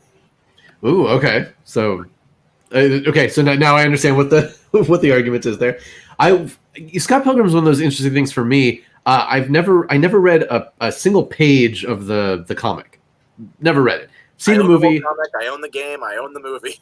Sure. I watched the movie. The first time I saw it, I was like, "What am I watching?" It's kind of cute, but I don't really get it. I watched it again a couple of years later, and I was like, "Oh, this is actually pretty cool." And that's about as far as I got with the whole universe. Okay, we can drop it before Ulrich has an aneurysm. So. Okay, so I can guess where Ulrich's line of thoughts go with this one. Yeah. I've talked about it at length on the podcast. I think I've said everything I need to say about why I don't like this movie. Okay, I won't make you rehash it here. I was going to ask another question. What was it? Real quick, if there are any two things that are known about the Geeks with Shields, it's that we have extremely conflicting opinions about Scott Pilgrim, and we both have extremely agreeing opinions about The Watchmen. So. Ooh, okay. We love that Geeks with Shields. Yeah, we've done a couple episodes and a whole Echo Log series on our Patreon about HBO's Watchmen and breaking that down episode by episode. I was a big fan of that one. I thought that was really cool. They did some really neat stuff in that one. Nice. Cool. Any other outside of just Geeks with Shields, any other projects either you separately or together are into that you want to talk about? I know that for me personally, I will just say that if you're listening to this and you like what we do or like this stream, and you haven't checked out any of the like 5 podcasts that Chris Chipman does, go do that, because the Chippa stuff is great, and I'll take any excuse to promote him I can, because Cool. Yeah. the guy puts out crazy like amounts of content. He works himself to death. I respect the hell out of him, but he's also just a really good guy, and I love his stuff. So yeah, go just Google the Chippa and find any of the many things he does. I know what we can promote here. We recently joined a podcasting coalition called the Fireside Alliance, which is us and like 20 other really great podcasts. Some people we've worked with, some people we've got to know, but it's you go to one site and you have all these podcast links lined up to you, and they will take you directly to their sites. That sounds cool. It's called the Fireside Alliance because the idea of sitting around a fire and sharing stories. Nice. Yeah, I think sometimes it becomes a challenge to find like the right podcasts, and you get stuck, like you listen to the same one over and over again, and like how do you find new ones to listen to? That's cool. Yeah, I'm constantly. Yes, this is a great one. Like, if you like us, these are all podcasts like us. Yeah. And it's a great, like, I hate shuffling through the various, like, okay, go to here, go through. No, this has it. One link, click, and it takes you directly to whatever app they use most. Yeah, no, that's great. Yeah, like on Twitch here, it's next to impossible to find really put a lot of effort into it. Discovery on Twitch is terrible. So I'm always thinking of like, how can we help that? So I'm always wondering, like, because my Monday stream is all about mythology stuff, and there's, like, how do I reach out and find other mythology people and fans and get everybody, we need collectives like this to be able to share what everybody's doing. Yeah. Speaking of which, it's funny because Ulric has said many times how Twitter is a hellscape, but it's also one of the reasons we've been able to reach out to people. So. Yep. Hellscapes can be useful. Yes. Oh, I just got into a long Twitter.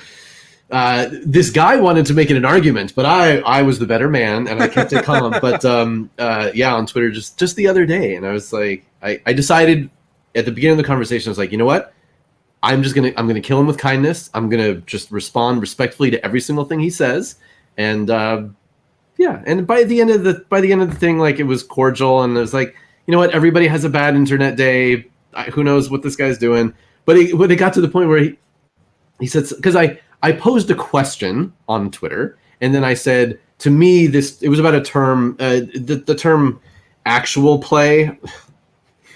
That people use that term when they have like a podcast or a stream or a video that's people actually playing a game versus some other form of content. I don't know. It's a thing, whatever. But so I said, like, what does actual play mean to you, to anybody who sees this tweet? To me, it seems kind of not the best. And I gave my things, and I said, but I'd love to hear other people's opinions. So one person was offended that I, God forbid, I ask a question, but then post negative thoughts. And I was like, okay, I mean, it's Twitter. I only have this much space. I want to get a conversation going. I don't know what you want from me. Hey, man, it could be way worse. Ulric has gone to great lengths to curate our Twitter space to get rid of. Let's put it this way: when we first started, our picture was a Spartan symbol. Okay. And we're Vikings, and we attracted unintentionally a certain type of people. And it's no coincidence that on our podcast we say frequently, "Fuck Nazis." We're not a political podcast, but fuck Nazis. Sure. That's not a political statement. That's just a statement. Yep. So. Yeah. No, I totally get that. Yes, and I also talk a lot about Norse mythology, and I know exactly what you're. Yeah, so you know the kind of people it tends to attract, and you just like, no, do not know. Yeah. No, just no, stop it. Yes. Leave. Spray bottle. I love seeing like actual like descendants of Vikings who still like have traditional stuff and do things with runes, and like they're also often like at the start of every one of their pages they're like, fuck Nazis. We don't. They appropriated a bunch of our shit that Yep. that sucks. This is what we do. Yeah. Yeah. Now, I will say on the complete opposite side of the hate, I am myself only like I'm a cis dude, but behind me you might have noticed is a flag that is Yep. I believe it's the pansexual flag, and it's Pride Month right now. So Yep. I'll counter the whole like we get rid of hate people by saying that, hey, if you're watching this, it's Pride Month. Go support your people related to Pride Month. Mm-hmm. Absolutely. Yeah, no, that is a great message. Yeah, for all of like the goofy stuff that some of these companies do for Pride Month, it is very important. The Skittles one made me laugh. I Apparently, don't get that one. well, so my girlfriend is. Oh, If you guys Hello. don't know. Hi, I'm Persephone. Okay, so the Skittles thing is they did this last year, and this is the second year they're doing it. The reason why the Skittles are gray is because Skittles has the rainbow 11 months out of the year, and so they take away the rainbow to raise awareness and give the rainbow where it belongs, which is for Pride Month to the LGBTQ community, so that it can, they're essentially taking away their rainbow to give us a voice. As somebody who's a part of the LGBTQ community. And according to them, Skittles was doing this before like all the other companies did. So yeah, so interesting. They started this last year. They teased it a couple years ago and kind of toyed with the idea. And Skittles has always been like really outspoken. The two companies that like I'll always support outside of Pride Month and everything will be Skittles and Mattel. Just because those are the two companies that no matter what's gone on in the world, no matter what every other company is like, oh, it's okay to be gay now, but Skittles and Mattel were like, it's always been okay to be gay, and we've always said that, and so that's like the whole Skittles thing is Skittles just wants the focus to not be on them and to be on more important matters. So that's cool. Yeah. Anyway, as a side note, someone complimented your Persephone. When I first met them, apparently they get a lot of people who are like, "Is it Persephone?" And I just face slapped. Like, I had one person. I was like, we went to Panera, and I gave my number for my Panera card because like I'm a part of the rewards club, and the lady was like, "That's a really pretty name. How do you say that?" And I was just like, "It's Greek," and they're like, "Okay," and I'm like, "It's Persephone," and they're like, one person argued with me, and they're like, "That's not how it's spelled. You're clearly lying to me." I was like, yes, I'm lying about my own name. Thanks, guys. Yes, as Aridin says, I talk a lot about Persephone on my Mythology Monday streams. Greek mythology is my my main focus, but then I touch on other ones as well. Guy myself. Oh, nice. Yep, I do Norse as well. I don't know if you saw this, but with the Skittles Pride version of the candy, there was it went a little bit viral, but it was not in the United States. Was it in the United States? It looked like it was from somewhere else. Anyway, there was a display tag for it in a store, and the way they wrote it up, unfortunately, on the tag it said Skittles White Pride. Oh, and it was like, no, that's not. That's the opposite of what you want. Yeah. But to reiterate, fuck Nazis. Anyway. Yeah, exactly. Cool. Well, I want to thank you guys so much for coming on. This has been a super, super fun stream. I hope you've all enjoyed it. I'll have all the links to everything that you do when this goes up on YouTube. And we'll do a raid because that's what we do on Twitter. Let me get that going here. Okay, we are going to raid the Dice Check channel. They're big Warhammer people. I don't know what they're doing right now, but I don't know what raiding means. What is this? So when my stream is going to be done here in a second, it'll automatically move anybody who's watching to another channel to go to the new channel. Yeah. And it's just a way of keeping things going. Oftentimes people will turn on Twitch and they'll just leave it, and then they'll by the end of the day, they'll have gone to like 5 different streams through raiding. Cool. Yeah, so we're gonna do that, and sometimes the people that you raid will thank you and talk to you for a second. It's just part of the whole system. Yeah, sounds it's a nice and respectful and responsible. Yeah. And the Dice Checks guys, they're pretty big in Warhammer 40k these days, so we'll do that. All right, again, thanks so much. I'm sure my community loved having you guys on and talking to us. We loved coming on, man. Yeah, I This was was having a great time. Awesome. Thanks for having Cool. us. All right, so thanks everybody. I will be on later tonight on the Home Buddies group stream, the Jessica Nerdy channel at 7 p.m. Pacific. I don't know what we're doing, but it'll be exciting. And then I'll be back on Monday for Mythology Monday. All right, see everybody later. Thanks so much. And let's see, the raid should be happening. I'll end this broadcast